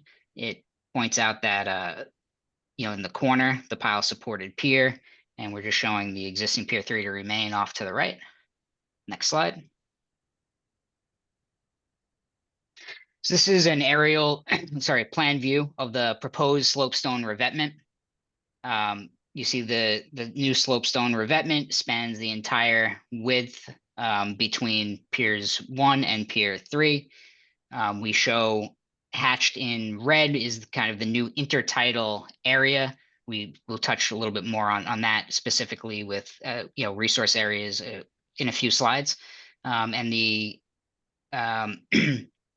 the blue area is area that will be impacted by dredge with the slope to facilitate the toe stone placement, but no actual revetment will be placed in that blue area. And the next few slides are going to be a few cross sections to kind of try to better illustrate what's going on. So from west to east, we're going through here. You see the crest elevation of the revetment will match the granite block capped wall. So 1.5-on-1 slope down to the mean low water line where a toe stone will be placed. And this shows in the background, it's the existing pile supported pier to be removed to facilitate this. Next slide. Again, just another cross section showing the location of the wall in relation to the proposed revetment. Next slide. The wall changes a little bit in direction. So you see the wall relative to the proposed revetment changes slightly, but it's essentially the same section. It's a little bit deeper in the center here where this section is through. So this was driving our toe stone limit. The limit here, again, at mean low water, we've made sure that can sit nicely in the excavated bottom. Next slide. So this is the easternmost section. The crest will likely be slightly wider in this location to facilitate a kind of a seamless transition in the Pier 3 area with the existing grades. The final elevations and transitions are to be determined through the final design process, but the overall footprints would not change from what's being proposed here. Next slide. So for wetland resource areas, as I mentioned, land subject to coastal storm flowage, land under ocean, coastal bank, and we have Fish Run. We are going to get some slides later on, addressing the specific comments that we've actually already talked about on, earlier here. Next slide. This is a plan view of the resource areas as currently defined by the wetlands regulations. So in yellow, we have the land subject to coastal storm flowage. In blue, it's the current land under ocean. And then the hatched portion of the yellow is that land subject to coastal storm flowage that's in the intertidal area. It essentially correlates to that urban fill that was dumped out in front of the seawall. Next slide. So for the CZM comments, we've touched upon that earlier here. So through the MIPA process, CZM did request a redelineation. They were questioning the rocky intertidal coastal beach that we were delineating as coastal bank. As Chris kind of gave the history of, there was a redelineation with LEC that was in agreement with the current ORAD and the previous, which was based on a previous delineation from another consultant. No rocky intertidal due to its man-made nature. The regulations call for the rocky intertidal to be naturally occurring. And it was not coastal beach, which would be the next, candidate. It's just too steep of a slope to be considered coastal beach. So it's a steeper than a 4-on-1 slope. It's about a 1-on-1 slope. That's why the next default would be a linear footage of coastal bank, and then the area becomes area subject to the land subject to coastal storm flowage. In trying to continue to be responsive to CZM's concerns about potential habitat, we did take a look at the intertidal area as a concerned habitat, so kind of separate from wetlands regulations, but again, trying to be responsive to the nature of CZM's comment and kind of their intent. We thought it may be because of habitat, so it would be potential summer flounder habitat. If you were to consider it that's what it would be. Kind of the whether it's man-made or not, you could consider it habitat. There's some macroalgae on it. The existing amount of habitat, if considered in that way, is about 3,400 square feet. The proposed condition would be additional man-made rocky habitat. And the proposed condition is about 5,600 square feet. So it's actually a 2,200 square foot gain in that type of habitat. In the subtidal area, CZM's comment also did ask us to look at the makeup of the subtidal area to make sure that it was not habitat. So we did go out, we took some sediment samples. They're at the lab right now for grain size. We should have analysis back, but it is mud. It's a silty sand. I believe it would be Atlantic cod would be the habitat there, but that requires a rocky gravel or cobble bottom. So this would not be a candidate for habitat. So to answer, CZM's comment on that, we did go ahead and take the subtidal area samples, and we ruled that out as habitat. Next slide. So to kind of continue on with how and again, this was all presented in supplemental information through the MIPA process. All of these figures were provided. The existing conditions on the left that we showed earlier, and the proposed conditions on the right, with the red hatched area being, if you were to consider the man-made rubble habitat, and then consider the man-made proposed condition also habitat, that there's actually a net increase in habitat, and then the land under ocean portion was determined to be non-habitat, and this was all provided in the MIPA amended documents. Next slide.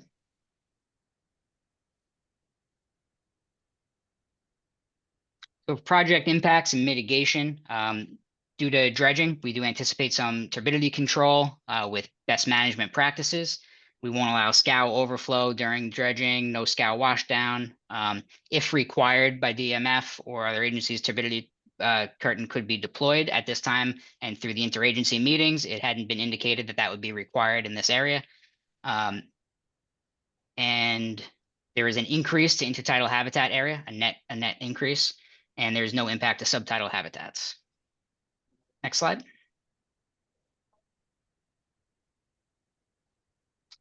So this is rendering of kind of what the finished project would look like, with the bollard and chain at the southern extent of Pierce Park 2, leading to our slopestone revetment, and the proposed wrought iron fence blocking public access to Pier 3. Next slide. Just a proposed view from the park area. Just another angle here at the wrought iron fence separating Pier 3. Next slide. This would be from the location at Pier 1. So just the proposed revetment with the bollard and chain separation. Next slide. And one more water view kind of from out near the Pier 3 area. Next slide. Anticipated permits and agency approvals, to just run through quickly kind of where we are. There was a NOI and order of conditions for the water borings that were conducted. We were before you a few months ago, and that was received, and the geotechnical explorations have been completed. We're here now seeking order of conditions for the full scale project. For MIPA, the EENF with a rollover EIR was submitted. The ENF received a certificate. The rollover final EIR was approved, and we're just in the comment period for that now. Mass DEP, we're coordinating for the 401 water quality certificate, as well as the disposal into the Boston Harbor CADSIL. And this will require USACE Army Corps of Engineers general permit. And then CZM consistency, being a general permit, will happen concurrently through that USACE review. And that will, in the next few weeks, we'll be submitting all those. Next slide. That I'll open it up to discussion and questions. Okay. Great, thank you. Just want to remind members of the public to provide public comment. Please raise your hand or type in the chat the application via the Zoom meeting platform. If you are calling in and cannot use the platform, you can raise your hand by pressing *9 and *6 to unmute yourself, or send your questions to staff via email at cc@boston.gov. I don't really have a lot on this. Elena, what do you have? I didn't have anything either beyond the interagency question. Okay, that's enough. It is, yeah. A lot. Okay, Commissioner Sullivan. Yeah, are there any stormwater outfalls at all along the area that you're working in? Not in that area where we are demolishing the wall, no. Right. And the stormwater from the entire site, how is that handled? What outlet does that go to? So I was not involved with the Pierce Park 2 project. Chris, I'm not sure if you can answer that question. Yeah, I can't speak to the stormwater infrastructure as part of that park again. It was wrapped up at the end of 2023. I know Kleinfelder filed and received a cert of compliance. So I'm assuming as-built went in as part of that a few months back. But yeah, we can follow up with that. Yeah, no problem. And this is all being built to the proper elevation for control in the future? For flood control, Yeah. that's correct. So Pierce Park 2 has a rise in the center of it that blocks flooding into the East Boston neighborhood. So the flooding isn't right. I mean, the wall itself isn't the protection. It's further in the inland land. That's correct.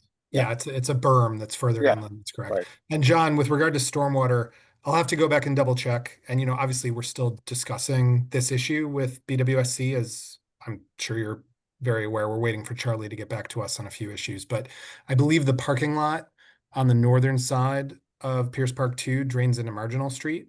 The majority of Pierce Park 2 is infiltration, obviously, but I believe there is some that also drains into the outfall that runs down Park Lane. Is that correct? Wait a minute. What's the street? Pierce Park Lane. Pierce Park Lane, which I believe is I believe is owned by BWSC. That outfall. Yeah, there's a debate on who owns what outfall around there. So I was just curious if there was any in the area you're working in, but the answer is not. I don't think there is. But No, there was not a specific outfall constructed as part of Pierce Park 2. There are outfalls as part of Pierce Park 1, which I think we did discuss with Charlie. Right. Yep. All right. No, that's it. That's all I had. Yeah, thank you. Commissioner Linay? Can you just talk about the method for dredging that you'll be using? Sure. Your contractor has not been selected yet, not out to bid, but generally speaking, given the site conditions, this will be more than likely an operation from the water. So barge mounted equipment, definitely loaded into dump scows, because the disposal site has been identified as the Boston Harbor CAD cell. So that will be confined aquatic cell disposal with dump scows. So the volume is about 2,500 yards. So depending on the type of equipment used, it's anywhere from 2 to 4 or 5 trips. So sort of a small dredging operation, but a dredging operation nonetheless. It depends somewhat on the size of the scow, Commissioner Linay, as to how many trips. But 2,500 cubic yards is rather small when it comes to a dredging project. So and it's spread out over a fairly long area, a few hundred feet. Okay, great. Thank you. Thank you. Commissioner Wilson?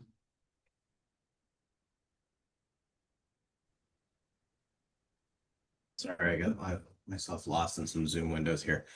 Yeah, I guess I have a couple. I mean, technically the project's fine. I have a couple questions more from coming from the landscape architecture side. In terms of that 1.5 to 1 slope, some of the slopes you were showing are commensurate with that. Others are different. What sort of drove the logic behind that? Yeah, so upland, the kind of limit of work where that crest stone would be, is being dictated by that southern limit of the current Pierce Park 2 and that separation wall that's already existing. So that's our start point at both elevation and plan view. Then we have bathymetry on the water side, which actually drops off rather quickly. And so the intent here was to design a slopestone revetment that would have their toe stone at about the mean low water line. This is for constructability purposes and just making sure that that worked. So we have a coastal engineer, a whole team. So they ran kind of the analysis, made sure that works, which it does at a 1.5 on 1 slope. Looking at ice loading, wave fetch, all that good stuff. And the 1.5 on 1 kind of works in the footprint. It works with the bathymetry, really to make it a shallower slope than that, like a 2 on 1 in the center where it gets deep very quickly.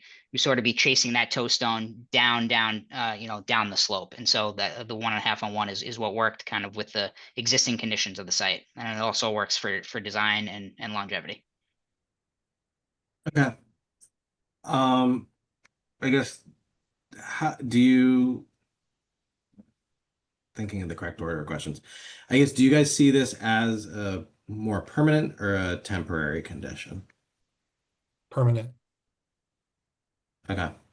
If it's a permanent condition, then I guess given the Pierce Park 2 design edge, would it make sense to think about the urban experience being sort of in addition to the path and the bollard chain design that you have? Would that help you to buy you more space to come up with an alternative?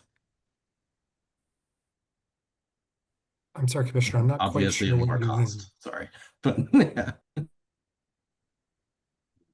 I believe the proposed shoreline finalization was reviewed with the community, and sort of approved by the PAC.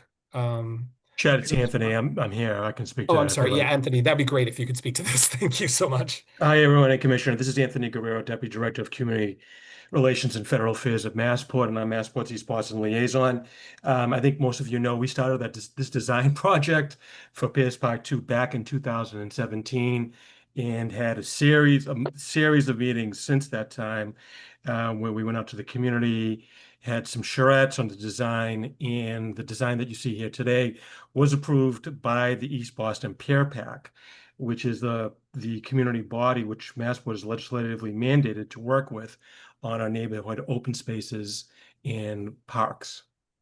So this design was approved by them. So we're looking forward to completing that design. Okay, yeah, no, appreciate it. I don't know the history of the site nearly as well as you guys do.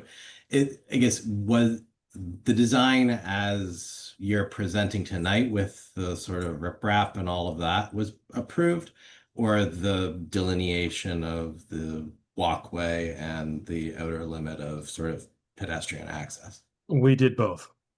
We did both with the idea that the trustees would complete phase 3 of PS Park. Unfortunately, that's not happening, but we had shown this to them, saying that that area would be made available to the trustees for construction. And then once that would be completed, what you see on that slide is what would be the next step for completion of phase 2. Okay.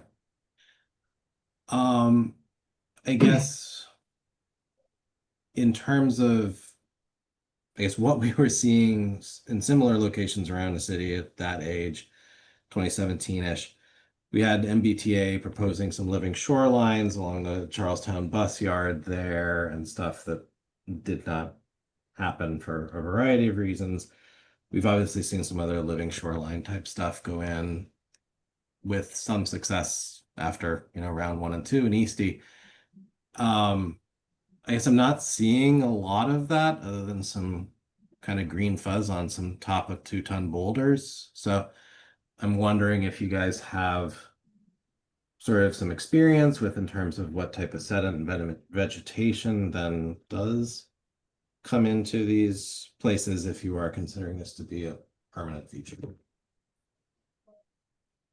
Yeah, so I could touch on that a little bit. So from a coastal engineering perspective, with the exposure from the southeast winds and fetch, there's actually quite exposed to storm events. I'm not sure, as a permanent feature and proper shoreline protection for the upland area, that a living, anything other than a hard structure would be a great candidate here. That said, the stone, we have engaged with some like Living Labs style folks that attach things, and their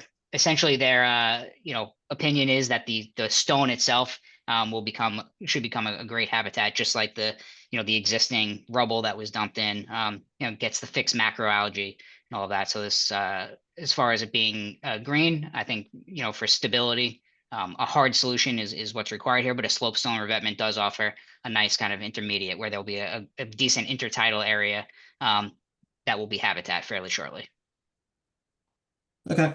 Yeah, no, that's great. And hope you guys continue the community, academic, and all the other engagement you've been doing. But yeah, appreciate your thoughtful answers. Thank you. Commissioner Estes Smargiassi. No questions this evening on this one. Thank you. Commissioner Herbst. I don't think I do have questions. I know you were looking to me for some of that, but if I understand it right, they asked the applicant to look at the delineation again, and has that been done? Is that what, does their letter respond to the fact that you did look at it again? Yeah, go ahead, Chris. Yeah, again, we had met with the resource agencies during the MIPA process. And they had requested a recharacterization, redelineation of those resource areas, which was done, as noted by Lucas Environmental, and that delineation plan set technical memo was circulated to all the resource agencies in mid-June during that MIPA comment period. And then there's been comment that came out of that requesting a redelineation. So it appears they're looking for a third delineation of the same project area and site. So Okay. And I mean, think I see what the disagreement is about the rocky intertidal area. A beach area, that should be more obvious. So I'm wondering, in terms of its, what's the word? Its angle. I mean, are they also suggesting that it sounded like you were saying they are suggesting that some places are beach that you think are not. Is that true? Yeah, they really did not provide much information or a scope in terms of what they were looking for. Again, I think the determination hinged on, with rocky intertidal, the wetlands definition is that it needs to be naturally occurring. No, yep, I see all that. And then, the beach is typically unconsolidated sediment, with other dimensional features, which we're not applying either. So hence the delineation as referenced in the ORAD of land under ocean right into a coastal bank condition. Well, let me ask you, maybe I have just a little practical question.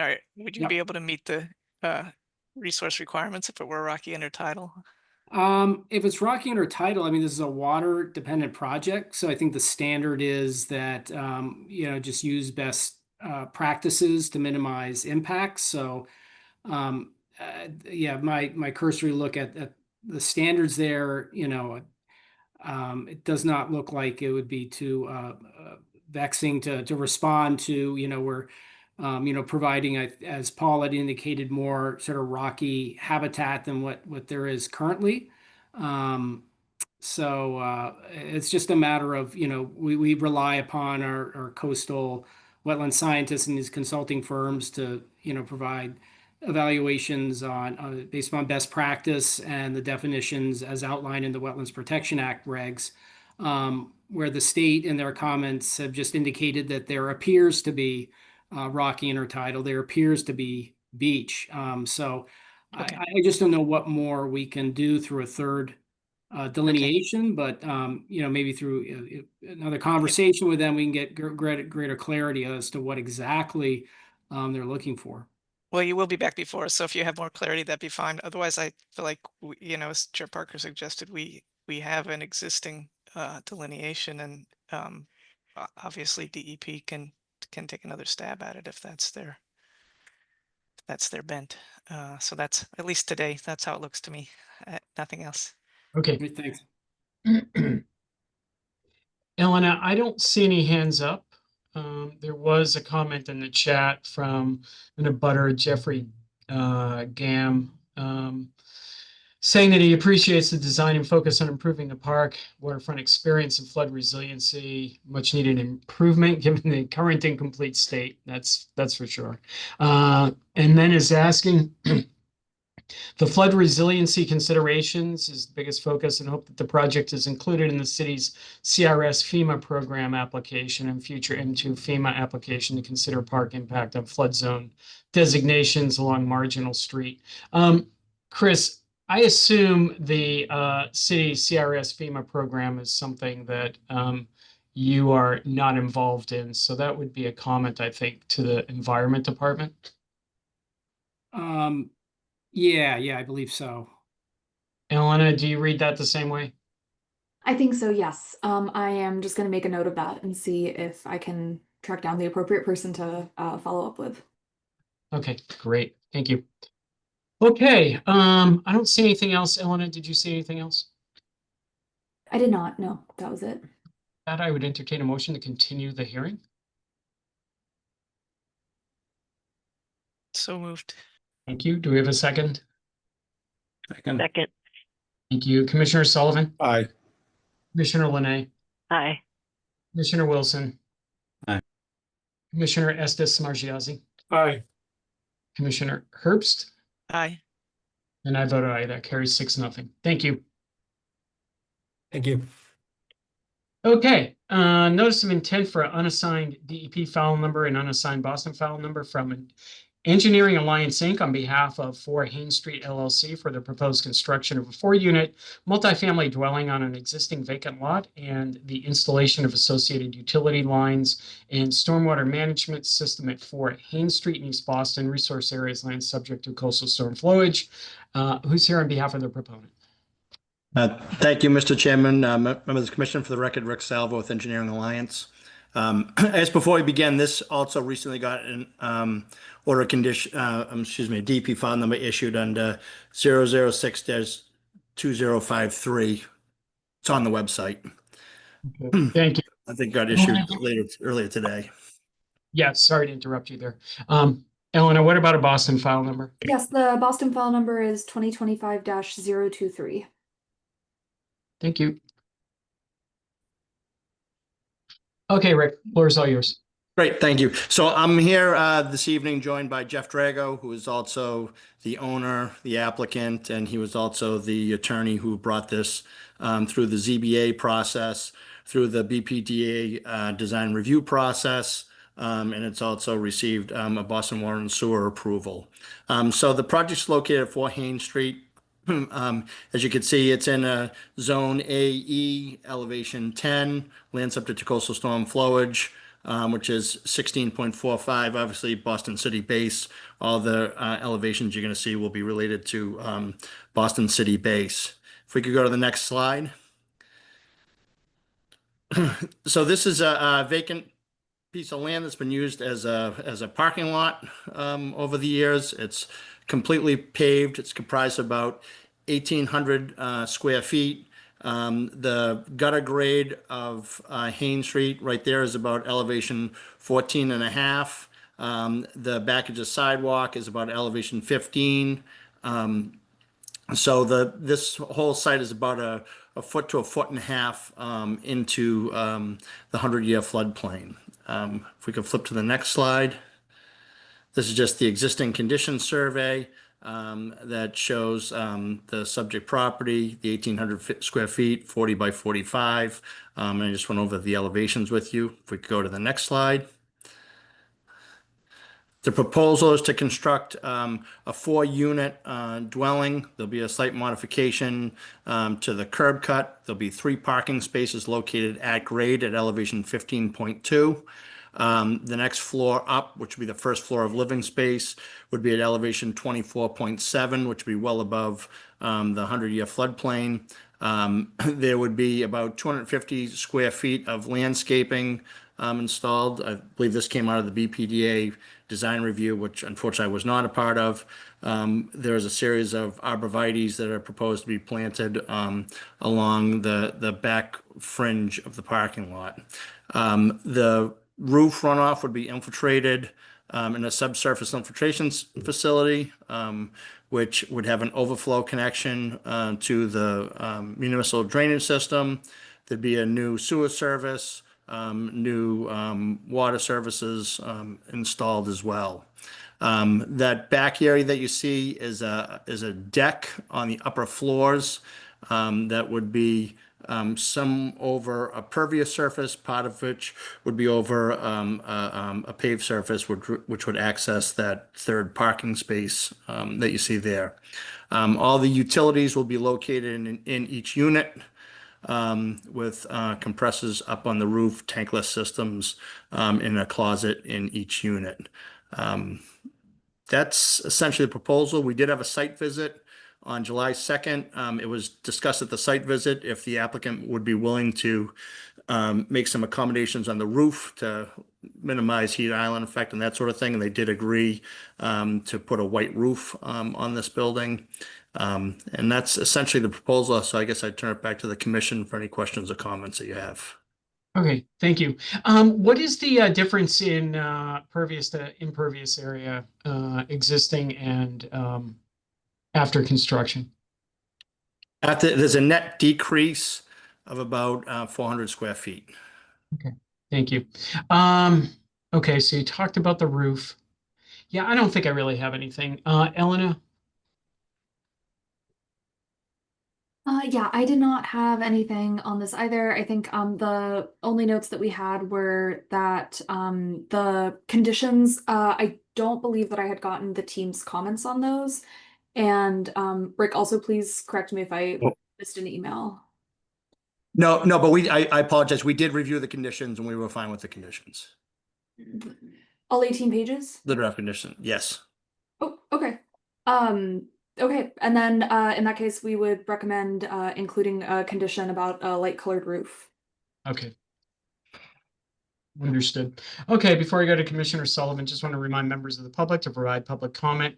Please raise your hand and or type in the chat in the application via the Zoom meeting platform. If you're calling in and cannot use the platform, you can raise your hand by pressing *9 and *6 to unmute yourself, or send your questions to staff via email at cc@boston.gov. Commissioner Sullivan?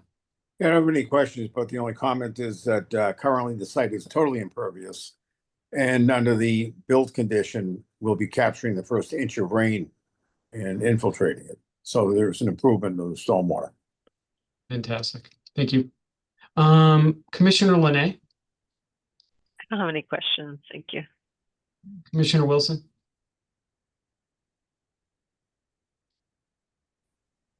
Sorry, yeah, no.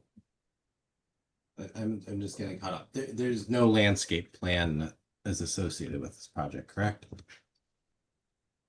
Just the architectural plan that was approved through the BPDA called for a series of arborvitaes along the fringe of the back and a fence on the other side of that along the property line. Okay, so it's just like a privacy screen basically, as opposed to Correct. any sort of performative. Okay. Yeah, no, it's a tight spot, so appreciate you densifying. Thank you. Thank you. Commissioner Estes Margiazzi? No questions. Okay. Commissioner Herbst? No questions. Okay, thank you. Okay, looks like Councilor Modica has her hand up. If you'd like to unmute yourself.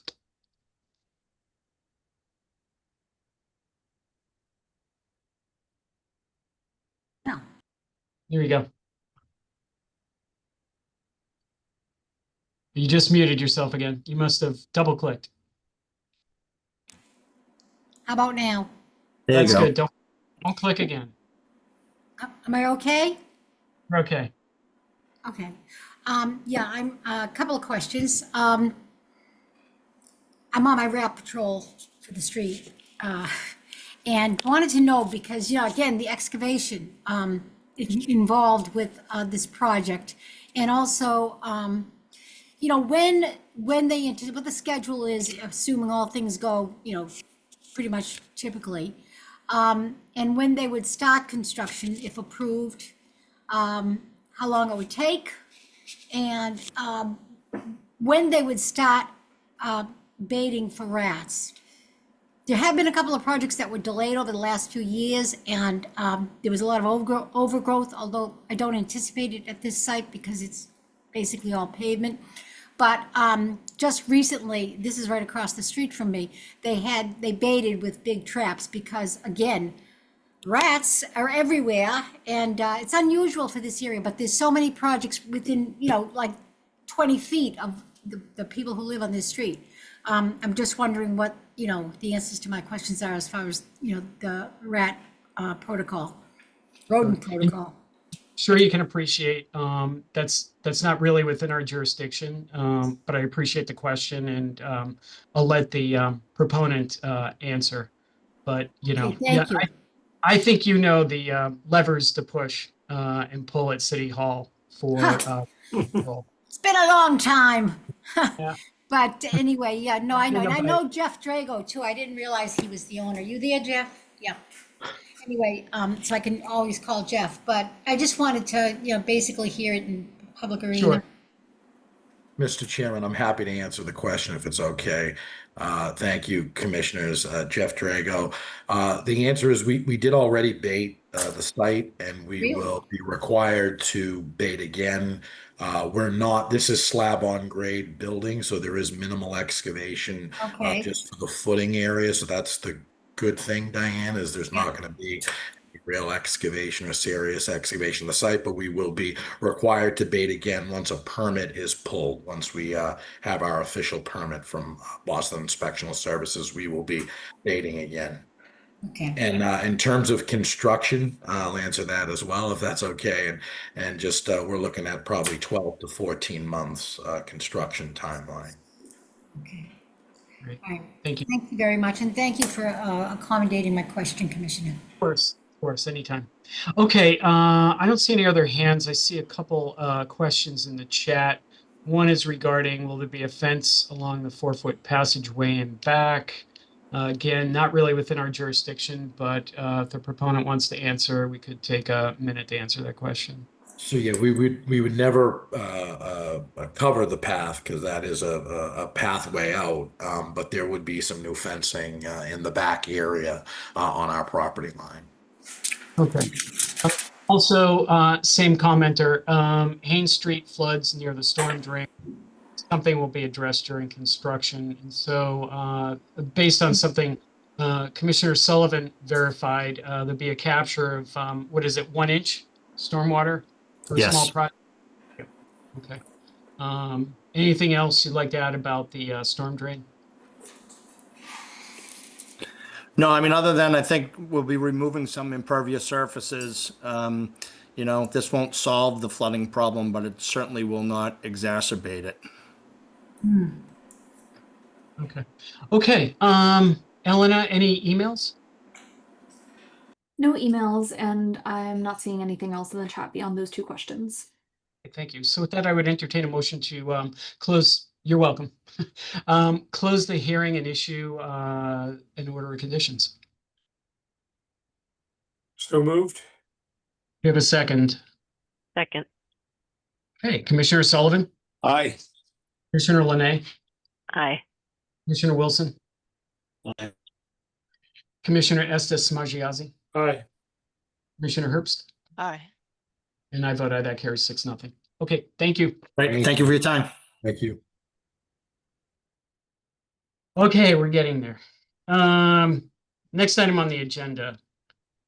Notice of intent for DEP file number 006-2047 in Boston, file number 2025-019 from Bowler on behalf of the New England Aquarium for the proposed replacement of an underground steam line between Simon's Theater and the main aquarium building at 248 Atlantic Ave downtown. Resource areas are land subject to coastal storm flowage and 100-foot buffer to coastal bank. So who's here on behalf of the proponent? We have a similar problem to what we had earlier in the evening. I'm here. My name's Mike. I'm with CBRE. I'll be managing this project for the aquarium, and then Bill with Bowler is also on the call. Okay, so the issue we have here is we have an incomplete application because apparently the 100-foot buffer to coastal bank wasn't identified in the notice of intent. So I'm hoping that you weren't on 3 hours ago when we dealt with this with another proponent, but the exclusion of a resource area renders the application incomplete. So before we would have a hearing with you, we'd want you to revise the NOI to include that resource area and the impacts, if that makes sense. Okay. Yeah. Should we talk through the project now? No, I wouldn't want to waste your. I mean, it might turn out to be very similar, but why don't we wait? Because the issue that we have is if we hear it, we're setting a precedent that we take incomplete filings. You know, that's just something that we don't want to do because while it might be a minor thing, in this case, it could be a major thing down the line if we start setting precedents like that. So I'd rather keep it by the book here. Okay. Okay. Okay, so with that, I would entertain a motion to determine that the application that was submitted to us is incomplete. So moved. We have a second. Second.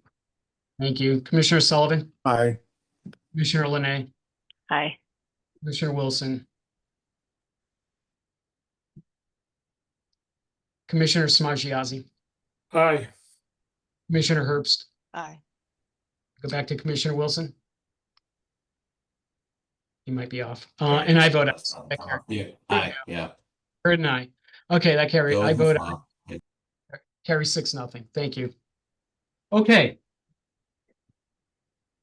There's been a couple of continuances. Continued have been notice of intent for DEP file number 0061996 in Boston file number 2024-021, and also notice of intent for DEP file number 0062042 in Boston file number 2025-014. We'll now begin our regular meeting. The first item on the agenda are their certificates of compliance. So the first one we have is, I wonder if I can be tricky about this. Elena, any I need these to all- recuse myself on the second one, if that Okay. complicates things.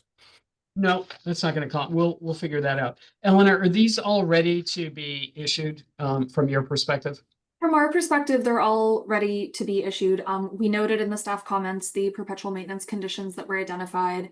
And based on the site visits that we conducted, everything seemed to be done in compliance with the permit.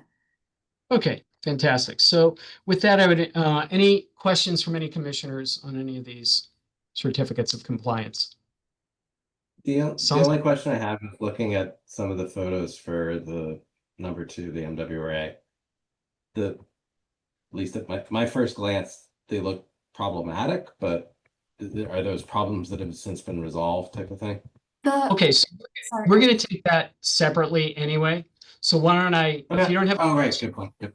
1, 3, or 4, I'll dispose of those, then we'll go back to the MWRA. Does that make sense?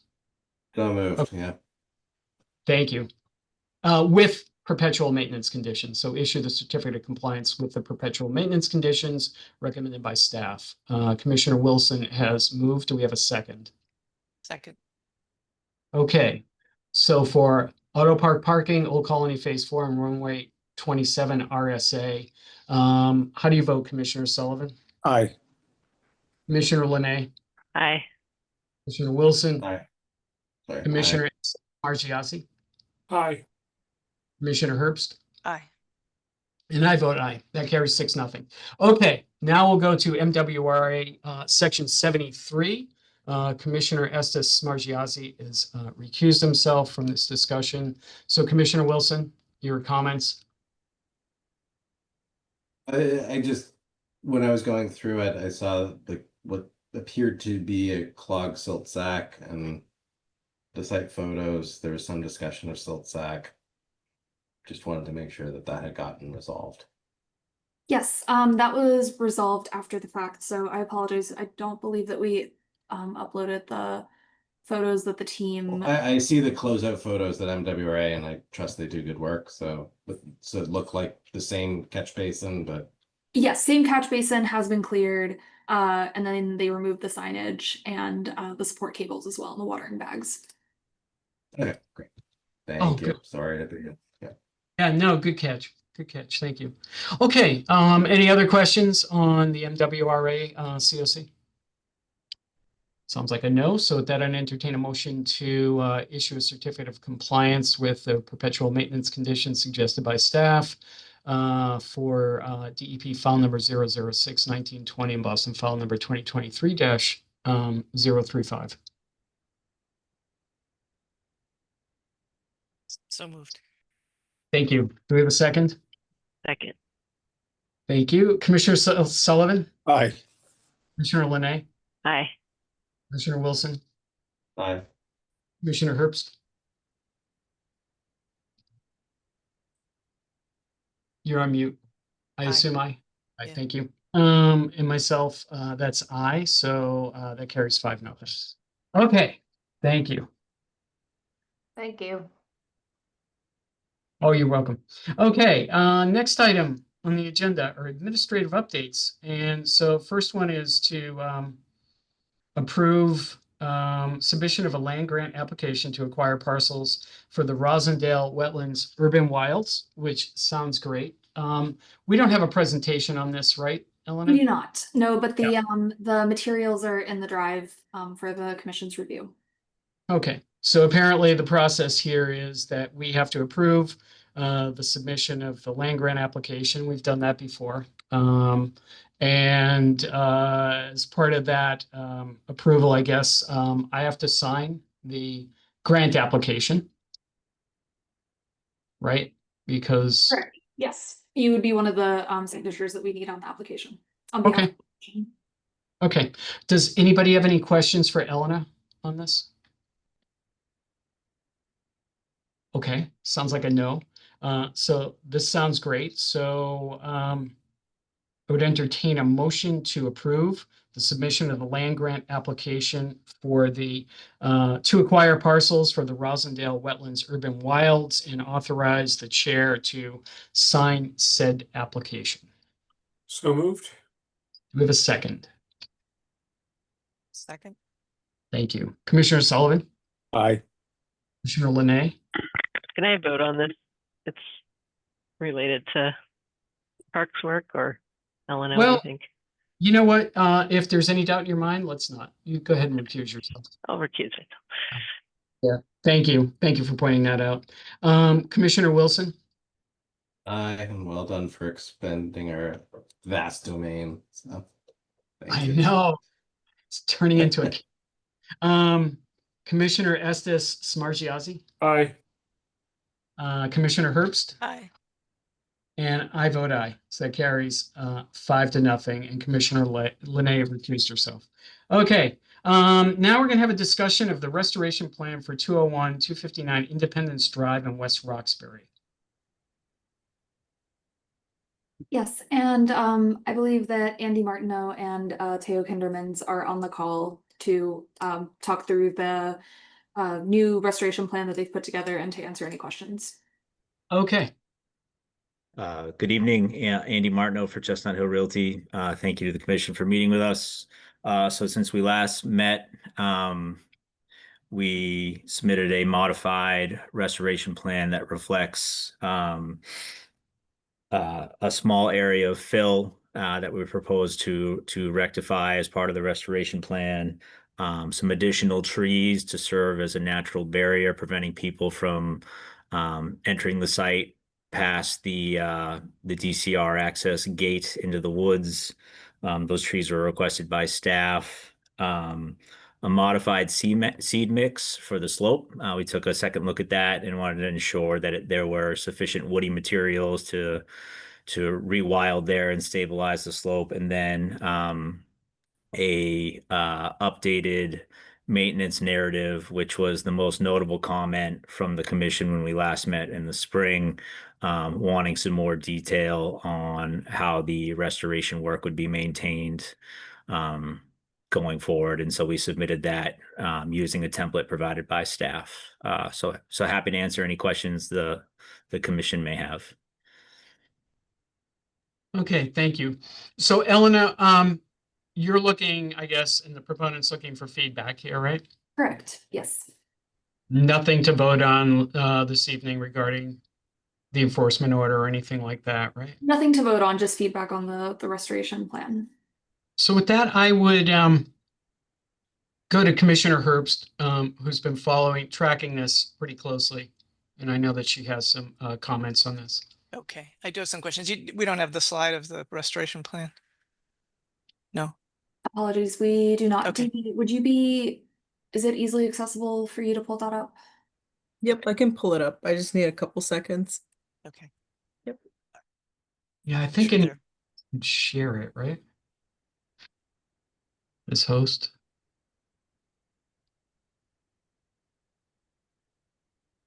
I can share it if that's helpful. No, unfortunately, you. Oh, I remember that from last time. My apologies. Never mind.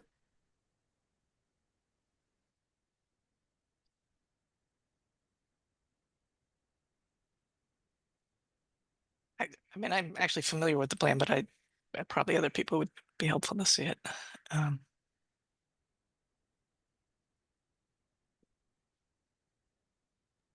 Thank you, Dee Dee. Oh, Dee Dee, you have it? Okay. Okay.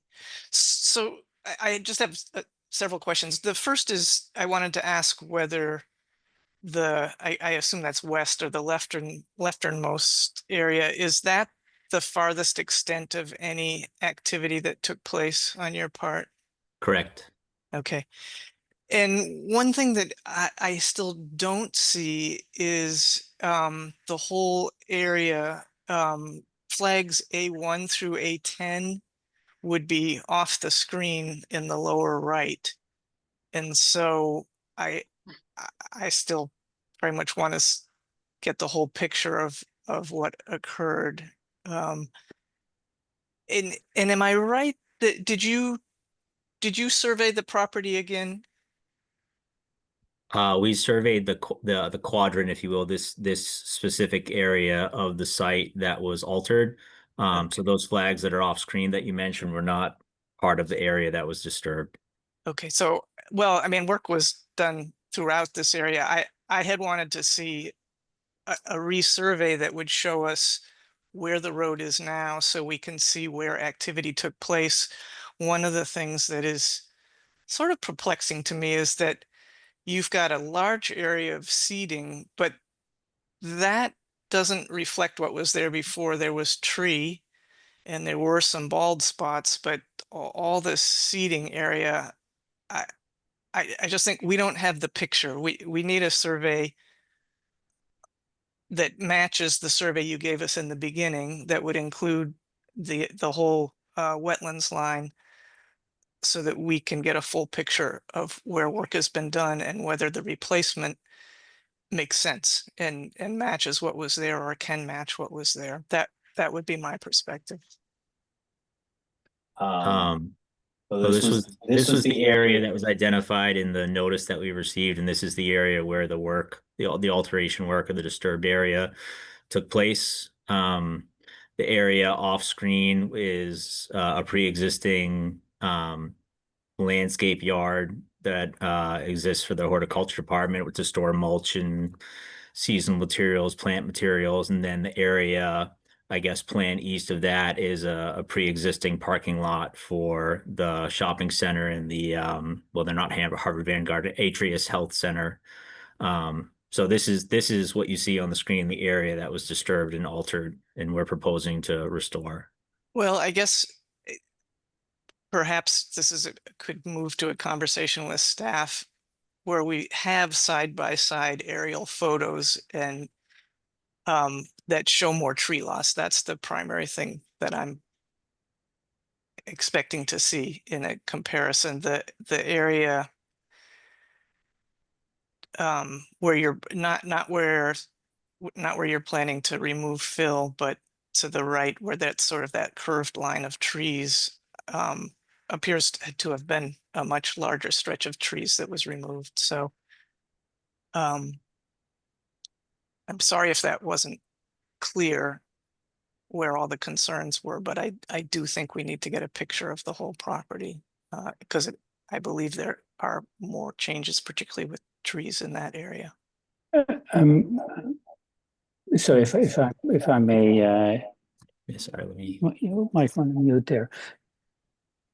If I'm not sure what you are pointing to, as in the road, sort of that driveway, the curvy road that's on the bottom of the page, that's always been there.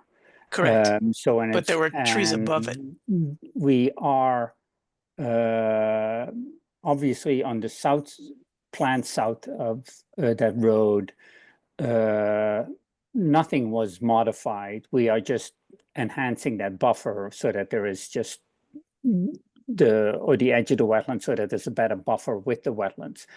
Plan north, some plant material was removed, but I think we were and it's now become a pretty steep slope. So now we have that seeded with some woody materials, etc. And I think in the last submission that Andy did to you, there is a clear photograph of that area, how it is revegetated right now and how it's growing in. And if our one of the discussion points tonight that we wanted to bring up is like, well, we have the slope, it's grown in.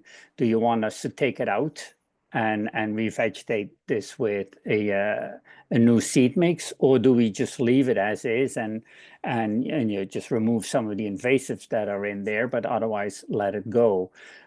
But I think as far as trees go that we are replanting, we're planting a lot more trees than there were removed. Granted, they were bigger at that point in time, but we are planting in quantity a lot more than there was, and we're indeed revegetating quite a bit with our new seed mix. So I'm not sure where there is plant material that you see was removed that we're not replacing per se, because I think we're hitting on all the points here. I mean, that was our understanding. Yeah. Well, part of what's hard to make some judgments about that is that this is sitting on an old plan, and so we can't compare that to where the new, I mean, you have now a 70-foot wide area that's open that wasn't there before. And I believe, and maybe I'm wrong, but I think that's what we still need to see, is that there were trees above where the little road has always been and is still. Right, but that's also outside of the buffer zone, right? And by the way, the survey that you see here is a new survey that was done very recently. So the contour lines, etc., is the condition as it is there now. Well, then why don't we see the road and the parking lot? It's so the road, The new, not the little road that was there before, the new road that you have put in and the parking lot. So it's a gravel lot. It's not a parking lot in the sense that it's paved or striped. There's a dirt access point just plan east of where the cursor is that goes up to that gravel area. And that was a temporary lot that was created to support the construction of a building being completed in Brookline. So that's on the survey, that's on this plan. It's just, it doesn't show up as a parking lot as you might typically see it on a site plan, because it's not a striped lot, it's not paved, it's gravel. Yeah. Well, I don't know what to say. I mean, one possibility would be for the staff, or I'm happy to join them, to share with you the aerial photos that show what was and what is, and perhaps you'll be able to show me that that's where you're planting, but well, I think some of the area you're referencing is also outside of the buffer. no, I understand. You don't need to do anything in the buffer zone. That's clear. But what we're proposing, I mean, outside of the buffer zone. Sorry, yeah, what we're proposing to rectify is within the buffer. Right, but you can see areas. It's two questions: whether you're covering all the changes, which is hard to tell with a plan like this, and whether there were trees where you're now proposing seeding. I think those would be the questions, and whether other work happened where we're not seeing the whole plan and not seeing the change. Yeah. So I think, and thank you for offering your services, Commissioner Herbst. I mean, this sounds like, again, this is a comparison of the aerials, and maybe that conversation would clarify for you in your minds what Commissioner Herbst is pointing out here. Okay. Commissioner Herbst, any other comments on this before I go to Commissioner Sullivan? No, thank you. Okay, thank you. Commissioner Sullivan? Yeah, I don't have any comments. Thank you. Commissioner Linay? No comments. Thank you. Commissioner Wilson? Yeah, no comments other than I appreciate Commissioner Herbst's tenacity with this, because there's little slivers like this that crop up every once in a while, and measuring change over time and understanding what was there and what should be there and all of that is difficult. So appreciate you guys coming before us to discuss it. Appreciate her for trying to probe for some more detail. Thank you. Great, thank you. Commissioner Estes Smargiassi? No, I share the frustration of not being able to see what was there before, but no questions other than were already raised. Okay, so I think Andy, I think you get the feedback, and hopefully we can resolve this pretty pretty quickly. But that's the goal. So I'll reach out to Elena and we'll go from there. Fantastic. Okay. Thank you. Thank you. Okay.